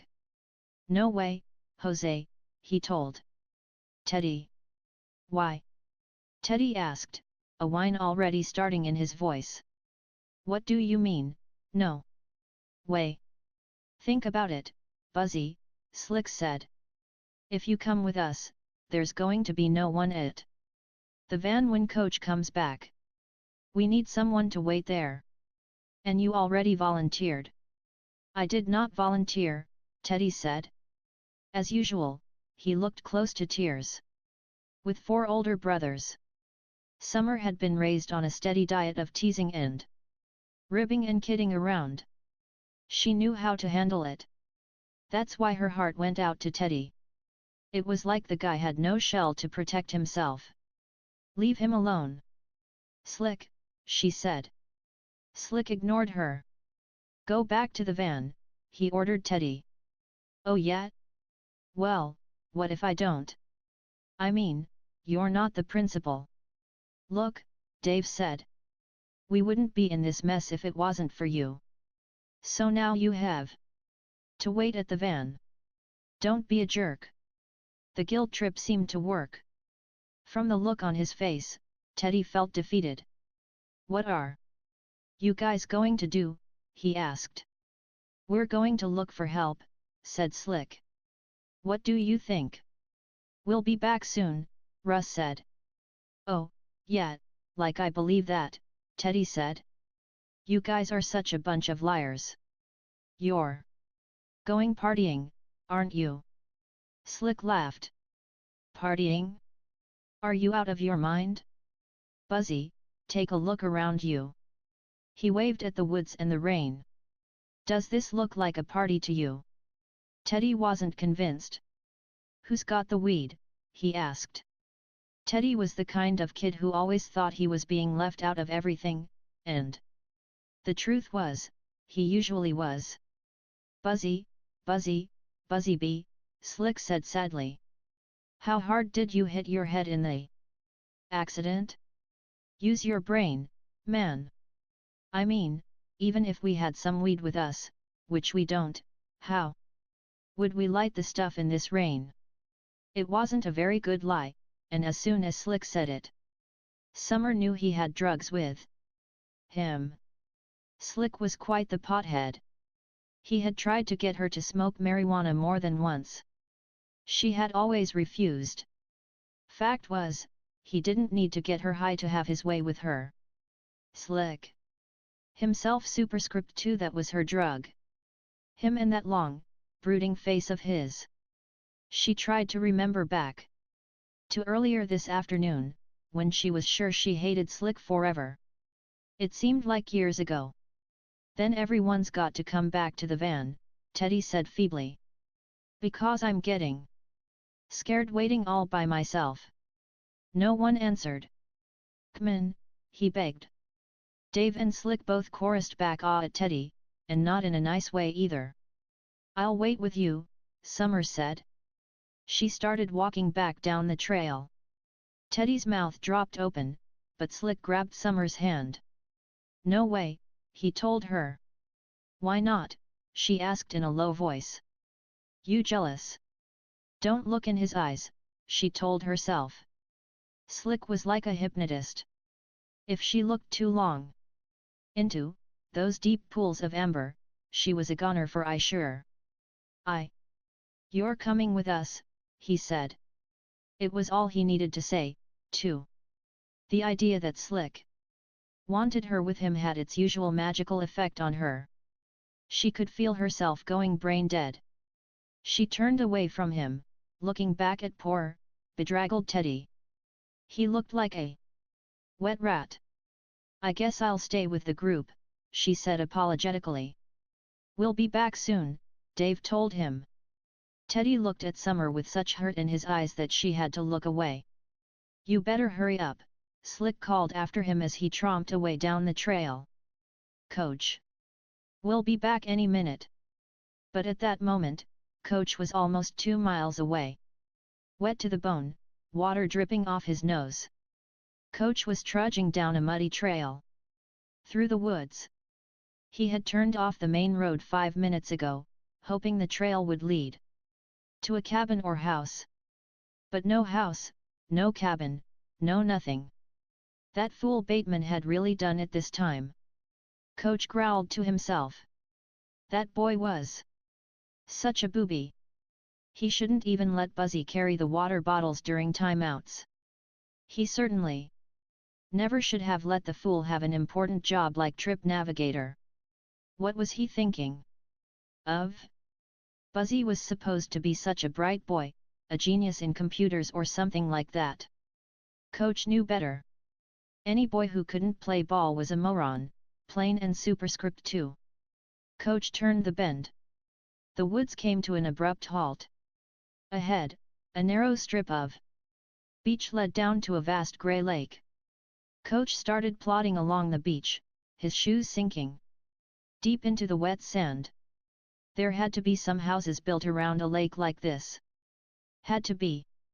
But as Coach walked along the beach, the narrow strip of sand kept narrowing. Several times, Coach stepped into the lake, once up to his knee. Cursing, growling, and hating Bateman. More and more, he hiked on. Life was like a football game. You could be on top 1 minute. Like he was this afternoon, with that come from behind victory. And then, 1 second later superscript 2 bang. Fumble. Penalty, car accident, whatever superscript 2 and you found yourself stumbling around in the dark in the rain. In the middle of nowhere. Well, in life as in sports, you kept pushing till you heard the final whistle. And sure enough, as he trudged on, the beach widened again. And up ahead, like a mirage in the moonlight, he saw a car parked on the beach. A patrol car. Coach almost laughed. He couldn't ask for better luck than that. But as he came nearer, he saw that the patrol car was empty. And there were no keys in the ignition. So he couldn't use the cop's radio. He looked around. If the cop was parked on the beach, the cop himself couldn't be far. Hello? Coach shouted. Hello. I've got an emergency here. He waited. The only answer was the steady thrum of rain splashing down on the lake. He shouted again. Then he saw the tracks. They were soggy with rain, but it looked like someone had skied up the hill into the woods. Or dragged something up there. Coach started up the hill, calling again. "Hello." It was like the rain was washing his voice away, he couldn't raise any volume. Coach started into the woods, trading the light of the moonlit beach for almost total darkness among the tall, wet trees. He didn't get far before he heard the rustle of leaves. Something was moving. He whirled. Just as the dark figure hit him dead on. Chapter 10. Dying in the rain. People had always compared the stout coach to a bowling ball, but right now he looked more like a pin. He fell back, tripped over a root, hit his head hard against a tree, and went down. His attacker kept coming, falling down on top of him. Coach wriggled free before he realized it was a woman. A small woman. As he groped to his knees in the darkness, the woman lay on her back on the ground, talking to him. But in his confusion, he couldn't make out what she was saying. Then he realized why. Her mouth was tightly gagged with thick, white cloth. Her face was bone white. She was crying. Her hands were bound, 2 superscript 2 in her legs. Here he thought he'd been attacked, she must have fallen on him. He gasped. Because he had just seen the wide, dark circle on the front of the woman's suede jacket. Blood. He reached behind her head, fumbling with the tight knot. He couldn't loosen it. Her eyes were on his. She was an attractive woman, in her mid-30s. Coach would have guessed, with short, blonde hair, cropped close up by her ears, pageboy style. But those eyes! He couldn't pull his gaze away. They were so soft, so frightened. And as he watched, it was as if the life went right out of them. The eyes stayed open, but they went from staring to not staring. The woman shuddered once. Then she was still. Coach was no doctor, but he knew it right then. She had died. Died in his arms. He lowered her head gently back down onto the hard forest floor. Then he stood up. It was like she was still looking at him. He backed away, and he was glad when he broke her line of vision and got away from those big, unseeing eyes. Then the realization hit. Someone had done this to her. Whoever it was, he superscript 2 or they superscript 2 were still on the loose. And Slick and Dave superscript 2, his 2 best athletes, his best boys superscript 2, were waiting for him back at the van. Like sitting ducks. Coach started to run. "All right," said Slick, rubbing his hands together. "Home sweet home," said Summer. "They look empty," Missy said. "That's just what I was afraid of. They look dark and empty and scary." The horseshoe of cabins that ringed the clearing all had numbers nailed to the outside. Some of the cabins had screen doors. Others just had dark, gaping doorways. The ramshackle cabins all looked dead. "Some camp," Summer said. "Well, at least we can get out of the rain," Missy said brightly. She started marching gaily toward the nearest cabin, skipping up the steps. She headed straight in.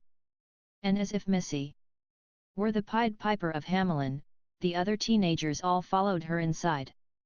"Cozy," Summer said. "Oh, Summer," Missy said. "Always complaining." "Yeah, Summer," Slick said. "I spent a lot of dough on the rental on this place. Show me a little respect." The cabin was dank and dark. There was a metal bunk bed in the corner, bare metal. Bare springs, like something from a prison. Still, it was good to get out of the rain. Summer had to admit. They were all just standing around, looking at each other. Summer saw the looks passing between Slick and Dave, saw the looks they were giving her and Belinda and Missy. She looked at her friends, and saw why. Belinda was wearing a Carville high orange and black t-shirt, and it was plastered to her skin so tightly you could see the straps of her bra. Belinda must have felt them staring, because she crossed her arms over her chest. She looked very uncomfortable. Now what do we do? Missy asked. The question hung in the air, and Summer saw another look pass from Dave to Slick. She knew what they wanted to do. I guess we should hang out here for a while, Russ said. Until the rain lets up. Slick was smiling slyly. What? Belinda demanded angrily. What? Nothing, he said, putting on a face of mock innocence. Just that it looks like we're kind of having ourselves a wet t-shirt contest, now aren't we? Shut up, Belinda snapped. Russ. C'mon, Slick, Russ told him. Lay off. Slick sat down on the bottom bunk, bouncing up and down on the springs and making monkey sounds. Belinda started for the cabin door, but Russ stepped in her way. Where are you going? I'm going to another cabin, she said stiffly, not looking at him. Another cabin? What for? To change. Slick guffawed. What are you going to change into? Sticks and leaves. Belinda spun hard, glaring at him. I brought my backpack, remember? You made fun of me, but see, you were wrong. It's good to bring a change of clothes. C'mon, she told Summer. And Missy. Then she stormed out. Slick just laughed harder. Slick, Summer said, grow up. Really? Slick immediately stopped laughing and gave her his serious blank look. She shook her head, annoyed. C'mon, Missy said, tugging on her arm. Belinda's right. We should change out of these wet things. Into what? Our cheerleading uniforms. Missy shrugged. Why not? It seemed stupid, but Summer let Missy tug her out the door. Don't be long, Slick called after her. And then she was back outside in the dark and the rain. Teddy Bateman kicked the van's rear tire, which had gone flat. They were partying, he was sure of it. They were always shutting him out. Partying with those three beautiful girls. With every cell of his being, Teddy longed to have a girlfriend.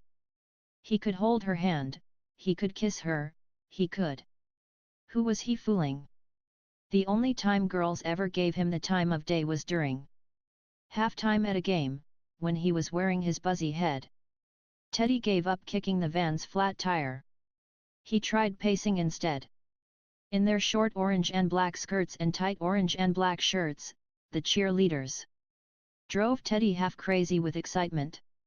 He sometimes worried that he was going to faint during the halftime show. But even during the game, the joke was that the cheerleaders didn't want anything to do with Buzzy the Bee. They would pull on his stinger, or slap his head, or push him down.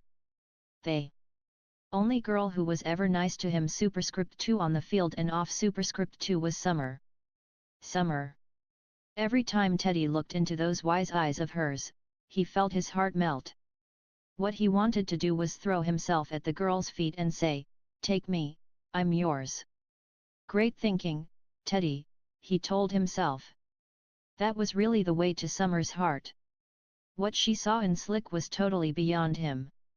Besides the fact that he was so cool and sexy and handsome and such a star athlete, what did Slick have going for him? Teddy shouted in frustration.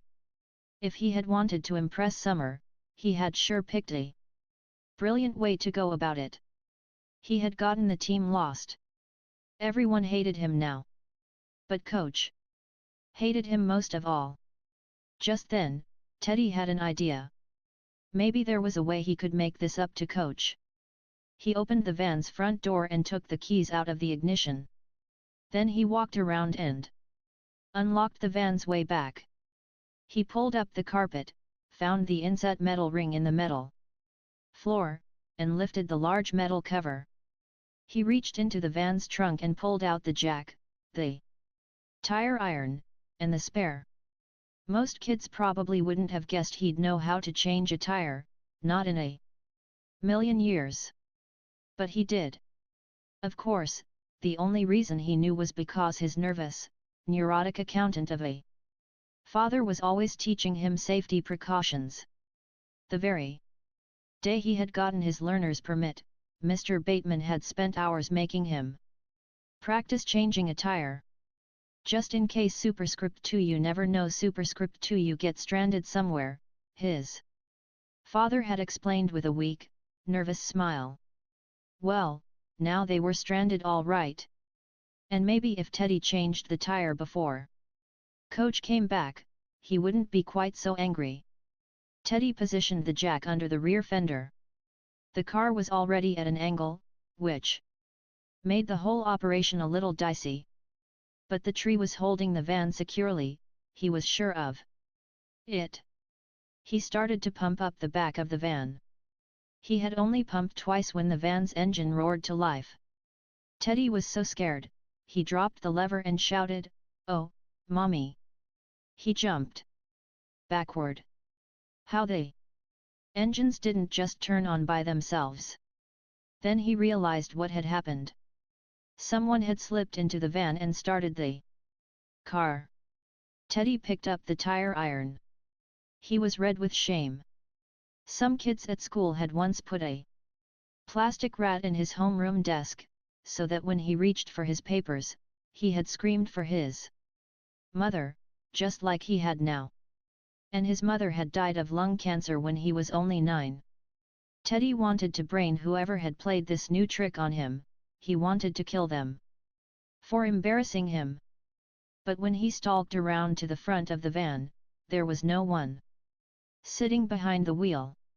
Teddy stood very still, listening, trying to hear over the thrum of the car motor. He was sure that whoever was playing the joke on him superscript 2 slick, most likely superscript 2 was creeping off through the dark. Teddy was about to go after him when the van's windshield wipers started wiping frantically back and forth. Teddy backed away from the van, the tire iron starting to shake in his wet hands. Because from where he was standing, he could see that there was no one sitting behind the wheel of the van. And that meant the van's headlights turned on, throwing 2 big, white spotlights on the battered trunk of the old oak. Teddy backed away, horror-struck. The van backed up as well. Its engine revved. Once, twice. For one crazy second, Teddy thought the van was going to come after him. He was set to run. But the van drove straight back down the /incline, ramming the tree all over again. Then the van backed up again. Over and over, the big, white van charged, and with each attack it splintered off more bark and wood from the old oak tree's wide trunk. Glass from the van's windshield was shattering with every attack. The left headlight went out.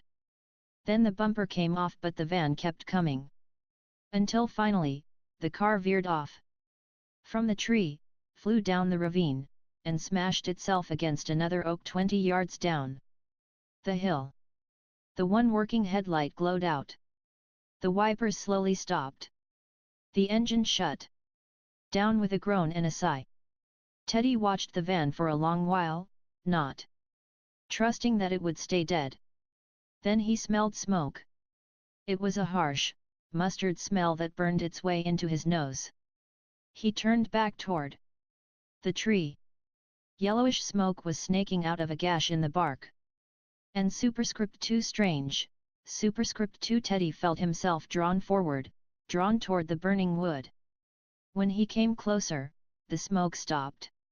Teddy reached out a finger and cautiously traced the tree's wound. There was moss around the edges of the cut. Scared but unable to stop himself, Teddy rolled up his left shirt sleeve. Then he reached his hand into the narrow gash in the wood. He hated to think what might be living in that hole. Superscript 2 spiders? Snakes, superscript 2, but he kept inching his fingers in farther. Farther. What was wrong with him? He wasn't himself, he thought, as he sunk his entire forearm into the tree. And then an awful thought occurred to him. The tree was going to clamp down on his arm and bite it off. He was sure of it. He giggled hysterically. Because he now realized what had made the van start itself like it had. He had lost his mind, that's what had happened. Too many years of lonely adolescence without a girlfriend had driven him bonkers. He was seeing things. He was dreaming while awake. Which meant it was perfectly safe for him to stick his hand the rest of the way into the tree. He pushed his fingertips forward, wiggling them. The slash in the wood got even narrower as it went back. He had to press hard. And then suddenly, Teddy's hand slipped forward, so that his arm disappeared up to his shoulder and his face smacked into the tree's rough bark, dislodging his glasses. At the same second his fingers closed around something hard and smooth. And the second after that superscript 2. Something inside the tree sank its teeth deep into the palm of his hand. Chapter 11. Teddy grows up. With a shout, Teddy yanked his hand out of the tree. There was something attached to his hand. Something white and round like a giant crab. Whatever it was biting him. The pain thrilled up his arm and screamed throughout his entire body. Teddy waved his hand wildly. But then the pain stopped, and he looked at the object more closely. He was holding a mask. A white hockey mask pitted with dark black holes. The mask wasn't biting him. How could it? It was just a piece of plastic. It must have been his imagination, must have been the bark of the tree scratching his hand. And then Teddy's legs went wobbly. He began to stagger from tree to tree, tr5dng2. Hold himself upright by grabbing onto vines, tree trunks, saplings, plants. So strange. In his head, it was as if he were hearing and feeling hundreds of tiny creatures flapping their furry wings. In his mind's eye, he saw 100 bats pouring out of the dark mouth of their cave home. Then he gasped in pain. And when he looked down, he saw to his horror that a large, round bulge was inching slowly up his wrist, up his skinny arm. It was as if the mask had put something into his bloodstream. Whatever it was snaking its way up toward his heart. And there was a voice in his head now, superscript 2, a boy's voice, but not his own, superscript 2, and the voice was telling him that his only hope was to put the mask on. Put the mask on now. Feeling faint, Teddy slipped the mask onto his head. Instantly, he started screaming in pain. He staggered down the ravine, fell, rolling in the wet leaves, tumbling all the way down to the van. He grabbed the van's door handle, pulled himself up, but then the pain started again. He crashed back into the van, shouting in agony. He arched his back. His arms raised themselves in the air like paws, then slapped onto the mask. From both sides. But he couldn't get the mask off. And then he realized that he didn't want to take the mask off. Teddy groaned with pleasure. Suddenly, he was feeling stronger every second. He looked down in amazement at his skinny arms as the biceps popped out, first the left, then the right, like that moment when a balloon first begins to inflate. There was a loud scrape of skin against metal as his body spurted up several inches in height. He yelled in agony as his bones stretched. Teddy flexed his hands. They were hairy now. They felt strong enough to rip the heads off the biggest jocks in the world. Chapter 12. Peep Show. Which cabin are they in? That one. Are you sure? Or maybe that one. Moron. Shut up. You shut up. Russ had stretched out his large bulk on the uncomfortable metal springs of the bottom bunk. He watched his two teammates whispering like 5-year-olds at the open window of their cabin as they peered out into the darkness. Slick and Dave weren't the most mature guys on the planet to begin with. Now that the two of them had smoked that joint, they were really acting goofy. You guys are pathetic, you know that, he asked in a low voice. Slick didn't even turn from the window to look at him. I'm going to go sneak a peek, he told Dave. Dave grinned. Excellent idea, Commander. I'm coming with you. They high-fived and, laughing hysterically, headed for the cabin door. What about you, Russ? You in? Slick asked him. C'mon, Russ. Free peep show, Dave said. Nah, Russ said. I'll pass. Slick shook his head, disapproving. Poor Russ. He's so afraid of Belinda he can't even think straight. That's not why, Russ said. But the truth was, that was a large part of the reason. I don't think it's very superscript 2. He hated the word he was about to use but couldn't think of a better one. Superscript 2. Nice to spy on girls like that. Slick pounced on the word like a loose football. Nice. What kind of a Boy Scout are you, Johnson? C'mon, Dave said. Forget about him. We better hurry or we're going to miss all the action. Slick was still in the doorway, and Russ could tell he was going to take one more pot shot before he left. It's just so sad, he told Dave. The way poor Russ is so afraid of his little missus. I know, Dave agreed. He's been hanging around with her for almost a year, and he's still not getting any. Slick chortled. You better come with us, Russ, it's the only way you'll ever get to see Belinda naked. Russ could feel his anger beginning to rumble deep inside him. But he stayed right where he was as they disappeared into the darkness.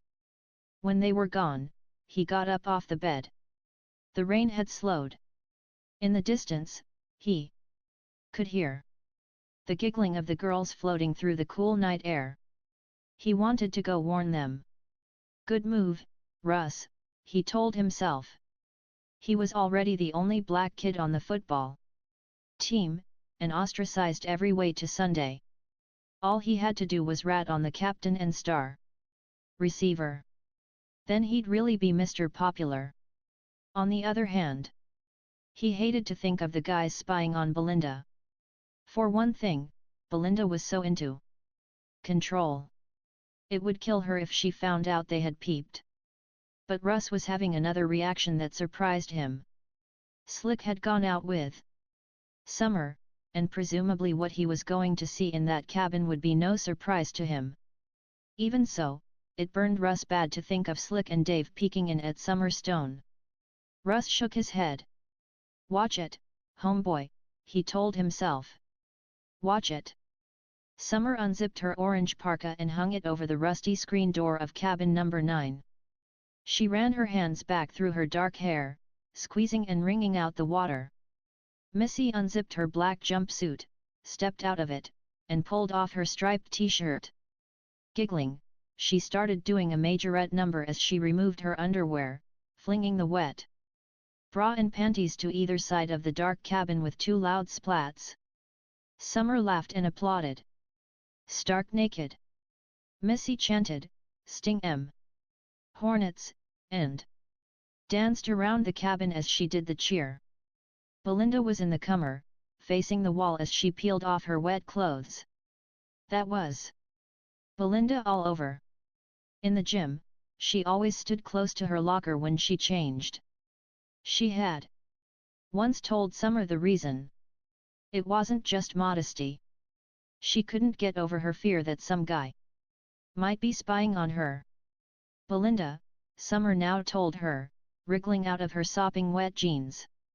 You can relax, we're in the dark in the middle of nowhere. No one can see us. No one except the birdies, Missy chirped. Belinda didn't turn around. Well, I don't want the birdies seeing me either, she said. And they all laughed. Missy did a cartwheel and ended up bumping right into Belinda. Watch it! Belinda warned her. Sorry, Missy said. Then she looked down at her perfect, skinny body and critically pinched the flesh above her left hip, tr5dng to raise some flab where none existed. Listen, guys. She said, can I ask you a very serious question? Do you think I'm putting on any weight? Missy lived in terror of putting on an extra ounce. She figured her body was her only asset in life, and the only thing that kept Dave close. She was probably right, thought Summer. You're losing weight, Belinda told her. In the brain. Missy laughed, then got the joke and frowned. That's not nice, she said. Missy always hated jokes about her intelligence superscript 2 when she got them. She pulled open her knit bag and pulled out her cheerleading clothes. Summer had removed the last of her clothing. She moved to the window, looking out into the darkness, breathing deep drafts of the country air. She didn't feel in any hurry to put on her sweaty cheerleading uniform. She felt so clean. Then, somewhere out there in the darkness, she heard a twig snap. She ducked back, away from the window. What is it? Belinda hissed, covering herself with both hands. They all listened. Nothing, Summer said, shaking her head. I'm getting paranoid is all. She picked up her orange and black cotton cheerleading shirt and slipped it on. She peered around at her friends as they suited up as well. She laughed. What? Belinda asked. I don't know. Feels kind of funny for us to be putting on our cheerleading outfits out here in the middle of the woods, doesn't it? Like we're gearing up for a big game. Huffing and puffing, Coach Wardle jogged down the muddy road. His heart was pounding, threatening to burst. But he told himself he had to keep going. He had to make it to the end zone without getting tackled or the game was lost. In this case, the end zone was the van. Coach was running so hard he went right by the spot where the van had gone off the road. Then he saw the tire tracks. He hurtled down the culvert, he almost tripped. The van was parked farther down than he remembered. Maybe Slick or Dave had gotten the van started. Guys, he yelled hoarsely. There was no response. Slick. Dave. He reached the van. It was empty. The terror that had gripped him so firmly from the moment he saw the dying woman now squeezed even tighter. The kids were gone. He leaned against the van for a moment, almost choking, he was so out of breath. Then he started jogging aimlessly from tree to tree, calling the kids' names when he could get the breath out. Then he heard it. The telltale rustle of leaves, the thump of footsteps. Someone was coming. He turned. Grunting, a figure came out of the woods. Whoever it was, he was running right at him. Coach Wardle shrunk back. The man was wearing an evil-looking white mask pitted with dark holes. Chapter 13. Spin the bottle. The man in the mask fell to his knees in front of Coach. He was grunting loudly but his words were garbled. The man lifted his two hands together, as if begging for Coach's help. They hands, Coach saw, were tightly bound. Just like the dying woman's. There were more footsteps crunching over twigs and brush. Both men turned as the trooper stepped out of the woods. Coach felt a surge of relief. Help had arrived. He stepped forward, arms outstretched in greeting just as superscript 2. Bang! The trooper fired his gun. Coach staggered back. It felt like he'd just been nailed by a 300-pound nose tackle. He fell back against the van, rolled, slid down with his head by the front tire. There was a bullet hole smack in the center of Coach's chest. His eyes and mouth were open wide, like a mask. The man in the hockey mask scrambled to his feet and was running again as the trooper took aim. It was hard to tell whether it was still raining. The cool night breeze kept whipping fat drops of water off the overhanging trees. Summer led the way as they tromped back into the cabin. Slick and Dave were sitting on an upper bunk. They both had strange looks on their faces. Blank. But right away Summer knew they were up to something. "We're back," Missy sang. She made a beeline for Dave, and since she couldn't reach his face, shook a wet sneaker. "Did you miss me?" she asked. Dave and Slick looked at each other, as if they were exchanging a private joke. "Oh. Yeah," Dave said. He was smiling. "I really missed you." "You didn't miss much," Slick said, and they guffawed. "What's going on?" Belinda asked, angry. She poked Russ. He was sitting up on the lower bunk, looking a little sick. He didn't meet Belinda's gaze, or Summer's, for that matter. "Nothing," he muttered.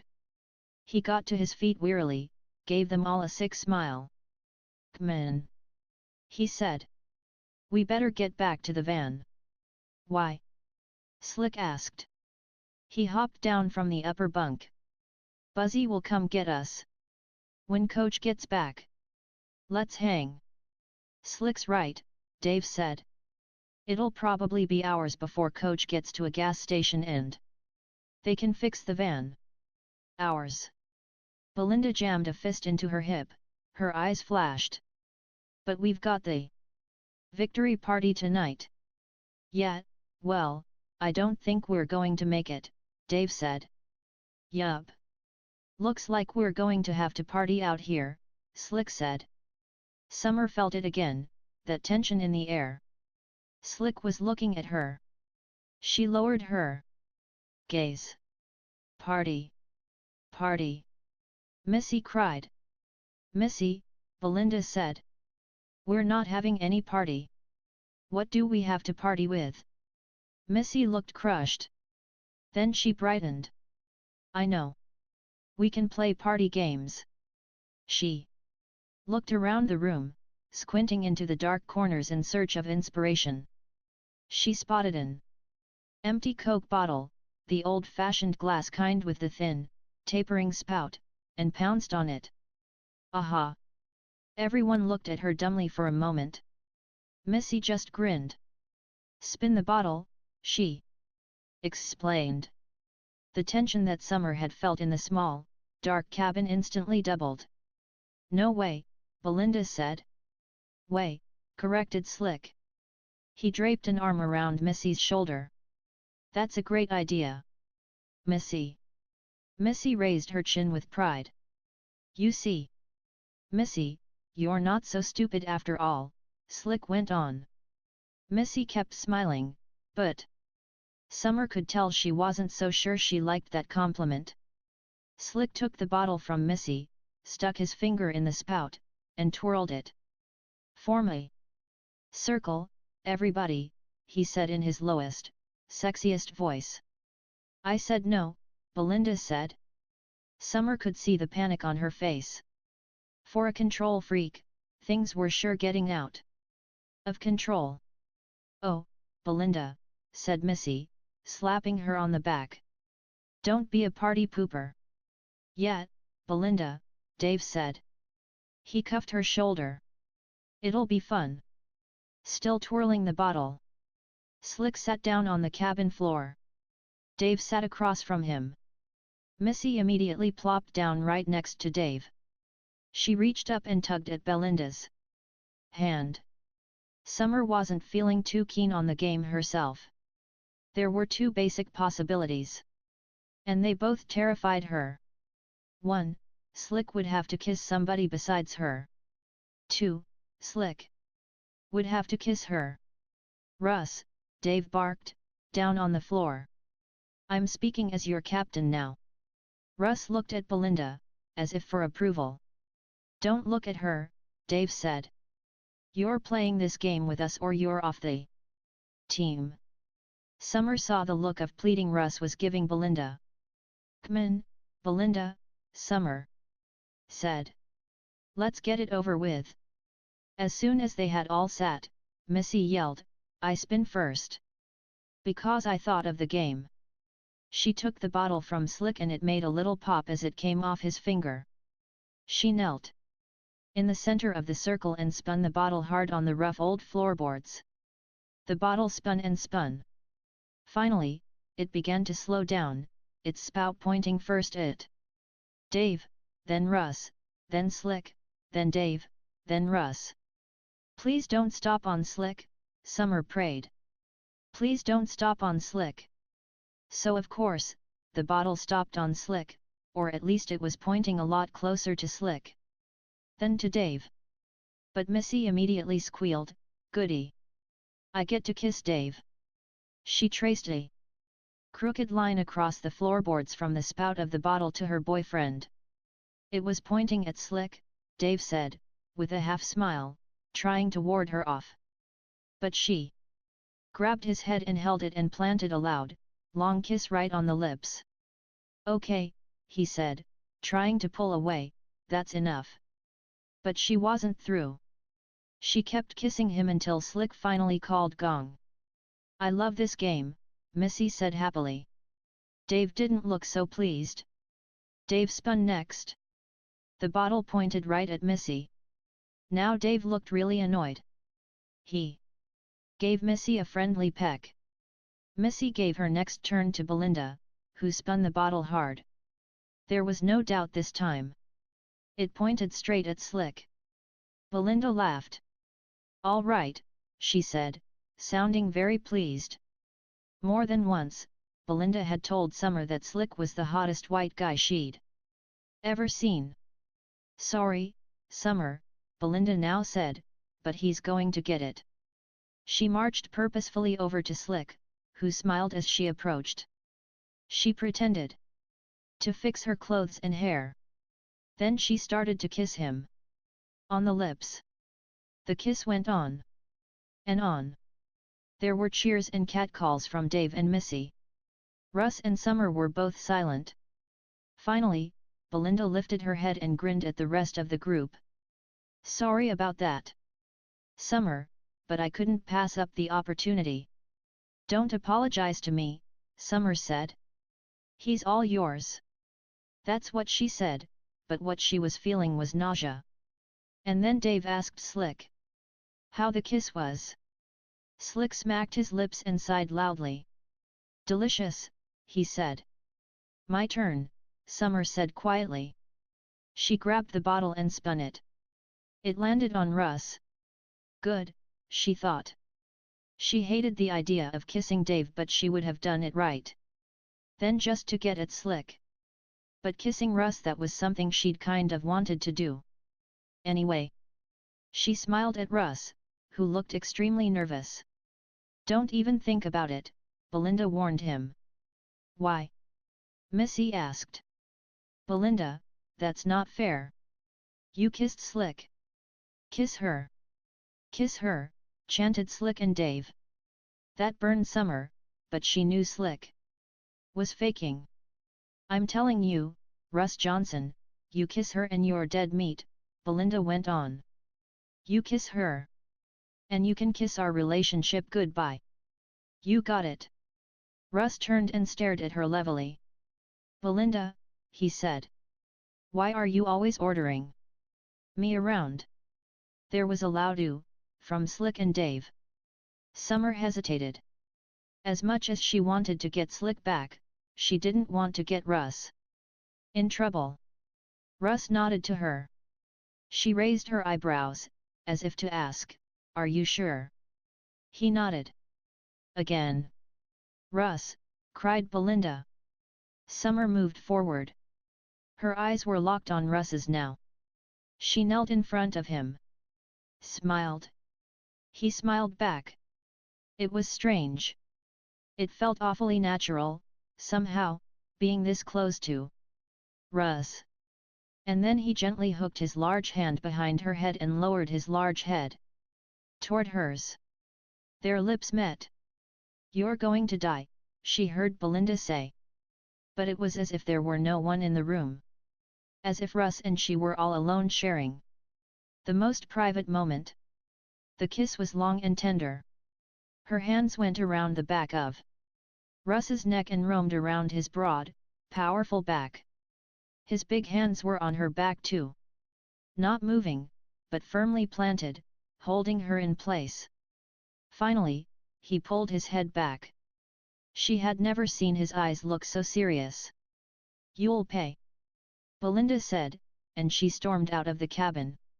Chapter 14. Jason. For a moment, no one spoke. Summer was looking down at her shoelaces, which were soggy and untied. She couldn't look at Russ, she couldn't look at Slick Superscript 2. She didn't feel like she could look at anybody. Russ crossed to the doorway. "Belinda," he yelled. He waited a second, then called again. Still no response. Cursing, Russ moved out into the night. Slick, who was sitting cross-legged, stood up without using his hands. Summer lifted her gaze. He was staring straight at her. He walked toward her, hands in the back pockets of his jeans. He stood over her, looking down. "Have fun?" he asked. "Lots," she said. "Great game, hey? If you know how to play." Missy had her arms around Dave's neck, as usual. "What do you mean, Summer?" "The rules are pretty easy." Summer said. "But some people can't play by the rules, even when they're easy ones." Dave was staring past Missy at Slick, signaling him by lowering his eyebrows. "Hard." "What?" Slick asked, as if he didn't know what Dave meant. Then he pretended to get it. "Oh, you and Missy want to be alone, hey?" Dave's eyes widened, and he started to shake his head in protest, but Missy squealed with delight. "You do," cried Missy. "Oh, Dave, that is so sweet." "Summer, did you hear that?" "I heard," Summer said. She also felt. Slick had a hold of her hand now, pulling her to her feet. It felt so good. "Hand, you're a traitor," she silently yelled at herself. "Come in," Slick said, guiding her to the open door. "Let's give them some space." Dave followed them out of the cabin, hissing at Slick to stick around. But Slick kept pulling Summer forward, into the wet and dripping darkness. As they walked away from the cabin, Summer heard Dave and Missy's voices, receding. "Do you love me?" Missy asked Dave. "I told you, you can only ask me that twice a day." The man in the mask was running hard through the woods. Bang! A shot rang out. The bullet winged his leg. He tottered against a birch tree, almost fell. He righted himself and kept running, though now he was limping badly and there was a blood-red rip in his chino pants end. Then Superscript 2. Bang! The second shot ripped through the darkness. This bullet caught Cliff in the back. He straightened, then fell forward, and since his hands were tied, there was nothing he could do to break his fall. His head smacked down against the stump of a tree, as if he were trying to chop wood with his face. The trooper stood over him. With one wet boot, he pushed Cliff's head off the tree. Stump! The dying man rolled slightly, twisting in a way a living body never would. Cliff was dead. The trooper cursed. Even dead, Cliff made trouble for him. Because now he would have to lug Cliff's guts all the way back to the lake. Otherwise, he couldn't pin all this mess on Jason. Disgusted, he fired a third shot into the base of Cliff's skull. And a fourth. The gun clicked out of bullets. Which meant the trooper had no bullets left to protect himself against the boy who had just come up behind him. The trooper whirled, firing instinctively. Click! Click! Standing before him was a tall, muscular teenager who wore another white hockey mask. For a second, the trooper's heart stood still. Because for that one instant, all sanity left his brain. For one instant, the trooper's mind was telling him that the impossible was true. That the horror stories he had heard since he was a kid growing up near Crystal Lake were all true. Jason Voorhees really did return from the dead. Then, a second later, the trooper realized the truth. This was just some crazy nut. Every few years, some backwoods idiot got so caught up in the Jason legend that he acted out the part. The muscular kid with the white mask and the big biceps raised his left arm high, as if in salute. He was holding something that looked like a tire iron. "Son," said the trooper, "you better superscript 2. And then the arm came down. Chapter 15. Summer Dies Young. Teddy looked down at the trooper's dead body, which was nestled among the wet, dark leaves. Blood was bubbling out from the trooper's caved-in skull, dark red blood mixed with clots of grey-white brains. The trooper had killed Coach. Teddy saw him do it. It made Teddy's brain hiss with anger. Coach was his. He walked over to the other dead body. The one wearing the white mask. Dime store stuff. Halloween crap. It was as if this guy was mocking him. Mocking the real thing. Teddy kicked the mask off the corpse with his high-top purple sneaker. Then he knelt down and went through the man's pockets. He found one useful item. An X-Acto knife. Teddy laughed.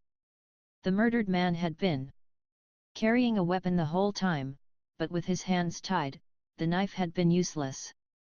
Teddy pocketed the small, grey razor. There was blood everywhere, Teddy realized. Not just on the trees and wet leaves. More blood. And brains and guts were spattered over his own clothes than you saw on a butcher's apron. He giggled wildly. He superscript 2 he sure had changed. In the old days, before he put on the mask, he would have been very upset to mess up his school clothes. Now, he heard a loud fluttering overhead. He looked up. Through the darkness, he saw a black cloud descending. Bats. Within seconds, the furry creatures were crawling all over the 2 dead bodies. Let them feast, Teddy thought as he headed off into the woods. Okay, yes, superscript 2 the trooper had bagged Coach. But that still left 6 more to go. Slick was silent for much of the walk. So was Summer. This is dangerous, she thought. This not talking business. It was like Slick was moving in for the kill, and talking was one of the only ways to ward him off. She knew she should start jabbering away, but she couldn't do it. There had been so many times like this in the past, when they were on the same wavelength. They didn't have to say a word, they were communicating. She smelled the water before she saw it. The trail widened. The shock superscript 2 the way the woods just opened up, giving way to that vast, glassy surface superscript 2 took her breath away. The full moon was reflected in the rippling water. They'd already been quiet, but now Summer and Slick both stood staring, silenced by the beauty. There was a dock leading out into the water. Oh no, Summer thought. Her defenses were low enough as it was, she didn't think she could handle a romantic setting. The dock beckoned to them, like a gangplank. It had to be walked. Let's sit, Slick said when they'd reached the end of the dock. And before Summer could object, he sat. She felt foolish standing while he was already sitting, so she sat down as well.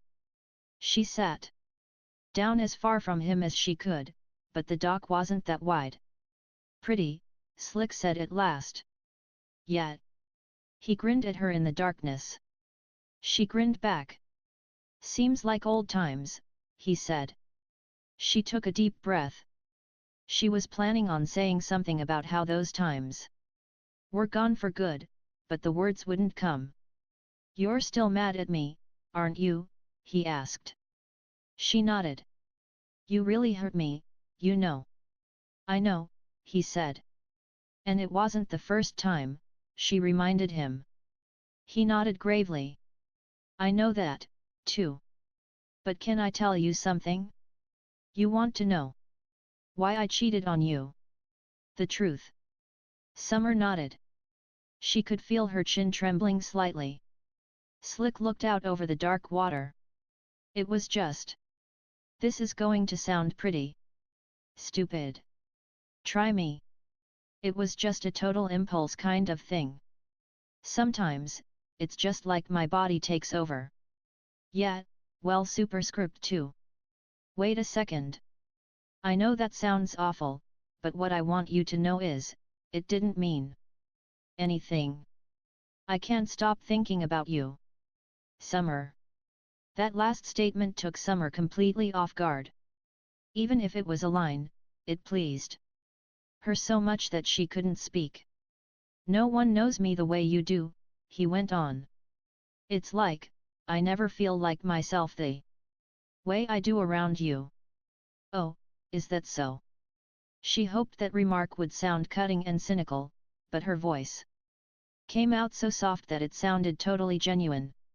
He stretched out along the dock. She looked up at the stars, as if they might offer some route of escape. He was close by. He reached up and started rubbing her back. "Don't," she said. But he didn't stop. So she lay down on her side. Down underneath the dock the water gurgled as it slapped against the pilings. Or maybe it was a killer lurking down there, thought Summer, remembering what Slick had told them about Crystal Lake. On the other hand, there was a more immediate threat lying right beside her. Slick edged over another inch. He was like a fox slinking through the grass. Slowly he moved toward her. So this was it, superscript 2. He was making his move. Her mind noted this like it was all happening to someone else and she was just a reporter. And then his hips met hers and he rolled her over so that her back was on the hard wood of the dock and he was on top of her. They began making out with kisses so hungry they were like two vampires feeding on each other when superscript 2. Suddenly, a knife jabbed up from under the dock, slipping through the slats of the old weather-beaten wood. Summer screamed. The knife went back and forth, slicing through Summer's back end, cutting her to ribbons. Chapter 16. Knitting needles. "What are you thinking about?" Slick asked. "Hey." Summer started. She was still sitting on the dock. He was still rubbing her back. She closed her eyes, trying to wipe out the horrid fantasy. She had only wanted to imagine him kissing her and the next thing she knew. Why was she having such gruesome thoughts? Maybe it was because she was so afraid she was going to get back together with Slick. "Summer." She opened her eyes again. Slick nodded at her. "You've got this really scared look on your face," he said. "Do I? Fear is a signal," she thought. "My brain is trying to tell me something." Abruptly, she stood up, breaking the romantic mood altogether. "Let's go back," she said. "Everyone must be wondering where we went." Slick put two hands behind his head and smiled up at her seductively. "They'd yell for us if Coach came back." "Yeah, but let's go back anyway." He thought for a moment. "Okay," he said. He held out a hand for her to pull him up. But she knew that trick, knew that if she grabbed his hand he wouldn't get pulled up, she'd get pulled down. She didn't trust herself to go through one more test. She turned and started clumping down the dock. "Come on," she said without looking back. "You're cruel," he said, but she could hear him get up and start to follow her. So close, she was telling herself. Summer, Summer, Summer. Had she lost her mind? She couldn't get back together with Slick, absolutely, positively could not. Superscript 2 not a third time. The third time would be death. Dave. Missy stumbled along the trail through the woods, tripping over a rock here and a root there. It was so dark.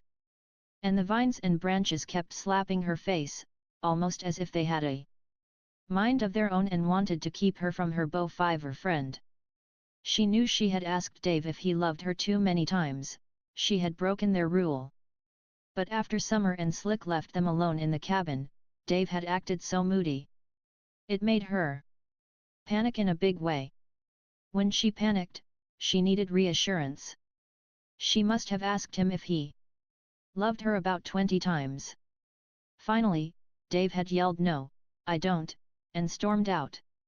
She had tried to follow him, but he must have really booked out of there, because no matter how fast she went, she couldn't seem to catch up. Or maybe she had taken the wrong trail. Well, it was her own fault. Summer was always telling her she should use her head more. And not just follow her impulses. Dave. Missy stopped to listen, hoping she could hear his footsteps. She heard nothing, just the drip of water off leaves and the sighing of the trees in the breeze. Dave. All at once, she felt the panic rise in her throat. Superscript 2 she was alone. Superscript 2 all alone. Superscript 2 at night in the woods. Who knew what awful, scary beasts were roaming around the forest, ready to tear her to pieces. She started to run, moving as fast as she could with so many trees in her way. And then, suddenly, the dark woods parted and she found herself facing a vast, moonlit field. Dotting the field were the charred remains of what looked like carnival rides. There had obviously been a terrible fire. Her amazement and her curiosity briefly wiped Dave from her mind. Something jogged in her memory. Didn't Slick say something about a carnival? She'd been too scared by what he was saying to listen closely. She started forward. In between her and the field was a large fence with barbed wire, but in many places the fence had been ripped apart and torn down. She stepped through. Across the field from Missy rose a burnt skeleton of an old roller coaster. Nearby stood a carousel whose few remaining horses were black as coal. The carousel was revolving ever so slowly, and leaning against one of the horses. At first Missy thought she was seeing a mirage in the darkness. But it was true. It was Buzzy, wearing his big, orange Buzzy the Beehead. He waved to her slowly as the carousel carried him gently into and out of her view. Buzzy. She ran to him, skipping. Hey, Buzzy. The burnt remains of the horses were sort of scary looking, with a wild and horrified look in their glass eyes. Missy stepped onto the slowly revolving carousel and walked to where Buzzy was standing. What are you doing out here? She asked, giggling. He didn't answer. He was carrying something, she saw. What's that? She asked. Though he was close enough now for her to see. He was holding a tire iron. And before she had time to puzzle over why Buzzy would be carrying a tire iron, he showed her why. He began twirling the tire iron like a baton, doing a foolish parody of some of her own cheerleading moves. Missy laughed. Buzzy was such a clown. Sometimes he made her mad with all his clowning, but right now his sense of humor was greatly appreciated. You know, Buzzy, she said, moving closer, you came along at just the right time. She put a hand to one side of her mouth, as if she were about to impart a huge secret. Dave was just very bad to me. The large, black eyes of the Buzzy Beehead stared at her blankly. The bee's long stinger was only inches from her face and pointing much more stiffly and straighter than usual. He left me, Missy said gaily, left me sitting in one of those dreary old cabins. And when I ran after him, he ran too, and then I got lost. Missy, who had been so happy to see Buzzy, now suddenly found herself close to tears. As she remembered Dave's cruelty. "But Dave really loves me, right?" she asked impulsively. Buzzy nodded, his stinger bobbing up and down. That made Missy feel better, knowing that Buzzy thought Dave loved her, but she still needed more reassurance. "You really think so?" she asked. Buzzy nodded again. "Say it, Missy," begged. "Say Dave loves me. Say it." She put her hand on Buzzy's arm, squeezing, urging him to say the words. She pulled her hand back in shock. That arm felt so thick and strong. The hairs were bristly too, like steel wool. And all at once, she realized that this wasn't Buzzy at all. This was someone taller than Buzzy, with a broader chest. Someone else had put on Buzzy's mask, to fool her. But who? She was so confused that she said, "Dave." And then she took a sudden step backward, though she wasn't really sure why. Buzzy's hand shot out and grabbed her, holding her in a grip of steel. Her mouth dropped open. Belatedly it occurred to Missy that it might be a good idea to run. But by then that powerful hand was dragging her down, right onto the floor of the spinning carousel. She tried to squirm away, but he was on top of her now, holding her in place. She screamed. The huge bee had just stared down at her, as if puzzled why she would be making so much noise. The bee's stinger was pointing at her throat. For the first time, Missy saw the black needles that protruded from the tip of the stinger. There was something familiar about those sharp, black points. Maybe if Missy had had an instant longer, she could have figured out why, could have recognized her own knitting needles. But just then, the bee lowered its head in a sudden thrust. The stinger's sharp points went through her throat. Chapter 17. Fear. Teddy bobbed his head up and down, watching with fascination as the stinger on his Buzzy mask threaded in and out of Missy's guts. He couldn't get over his amazement. She was the captain of the cheerleading team and he had killed her. That was even more impressive than dating her. For years, Teddy had dreamed of showing up at school with one of these cheerleaders on his arm. Wouldn't it be great to waltz into the cafeteria with Missy, Summer, or Belinda? Buzzy, Buzzy, Buzzy, the chant would spring up. But then the mouths of every single student would drop open in unison as he led the beautiful girl into the room. Teddy sighed. Well, he would never fulfill that fantasy now. At least not with Missy. In his mind, the fantasy changed. This time he was walking into the cafeteria with Missy's corpse. Actually, that seemed just as good a way to shut up the rest of the students. He got up off what was left of Missy Lowe's body and removed the blood-stained bee head, revealing his white hockey mask underneath. It stuck to his face so tightly it was as if it were trying to embed itself deep into his skin. He heard the soft fluttering of bat wings. The bats smelled blood, he realized. Good. They would clean up the mess.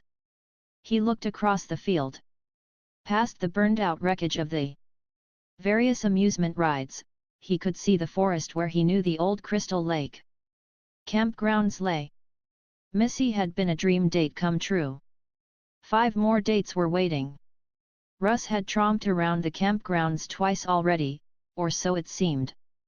There were so many trails, so many hidden cabins, he wasn't sure where he was anymore. At one point he had come across a large, boarded-up building that appeared to be the old camp's main lodge. The building was latched shut, so he didn't bother looking inside for his girlfriend. Then, when he had just about given up hope of finding Belinda, he saw her. She was sitting on the dilapidated porch of a cabin, her head in her hands. Russ walked slowly toward her. She still didn't look up.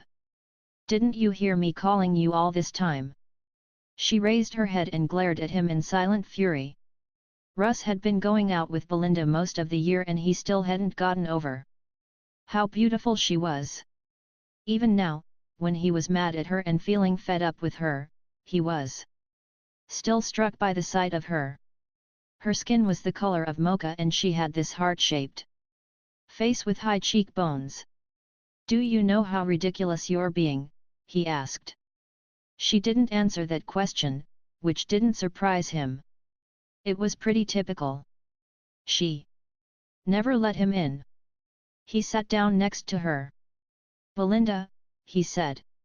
"It wasn't my idea to play that game. And you went first. You kissed Slick pretty good, too." "Shut up," she said without looking at him. Then she lifted her head and pointed her finger at him angrily. "You will not speak until I tell you." Russ felt his eyebrows shoot up.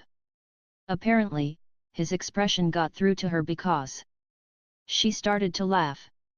He laughed too. "You are really getting out of hand, you know that?" he asked. "You are," she retorted. "I'm serious," he said. "I'm worried about you." "Oh, now, don't start that worried stuff again," Belinda said. "But I am," he told her gently. "I'm worried about you. You try to control everything. You try to control me, you try to control yourself.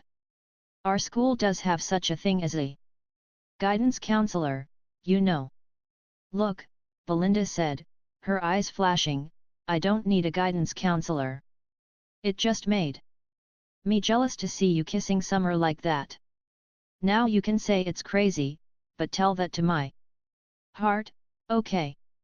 "Belinda," he said, "there's more than just that kiss going down here. Look at the way you order me around. You're always telling me what to do, and even more often you're telling me what not to do. I mean, what are you afraid of?" He waited for a response, got none. "Unless you counted the sounds Russ heard in the forest." Something was moving in the pitch-black woods that surrounded them on all sides. He and Belinda both picked up their heads, listening. "Probably a deer," he explained to Belinda. Not hearing anything more, Russ went on. "I'm serious, Belinda. Tell me what you're afraid of." Belinda bit her lip. "I'm sorry," she said softly. "I'm awful." Russ's heart softened. When she talked like that, it made him love her again. "You're not awful." "I am. You're just scared." "Which brings me back to my question." "Of what?" "I'm not afraid of anything," she insisted. "Yet, you are," Russ said. "And that's okay. But if you could just say what it is, then maybe you wouldn't have to act out." He waited. She didn't say a word. He sighed. "Listen," he said, "I think I know what it is." "Don't you say a word," she warned.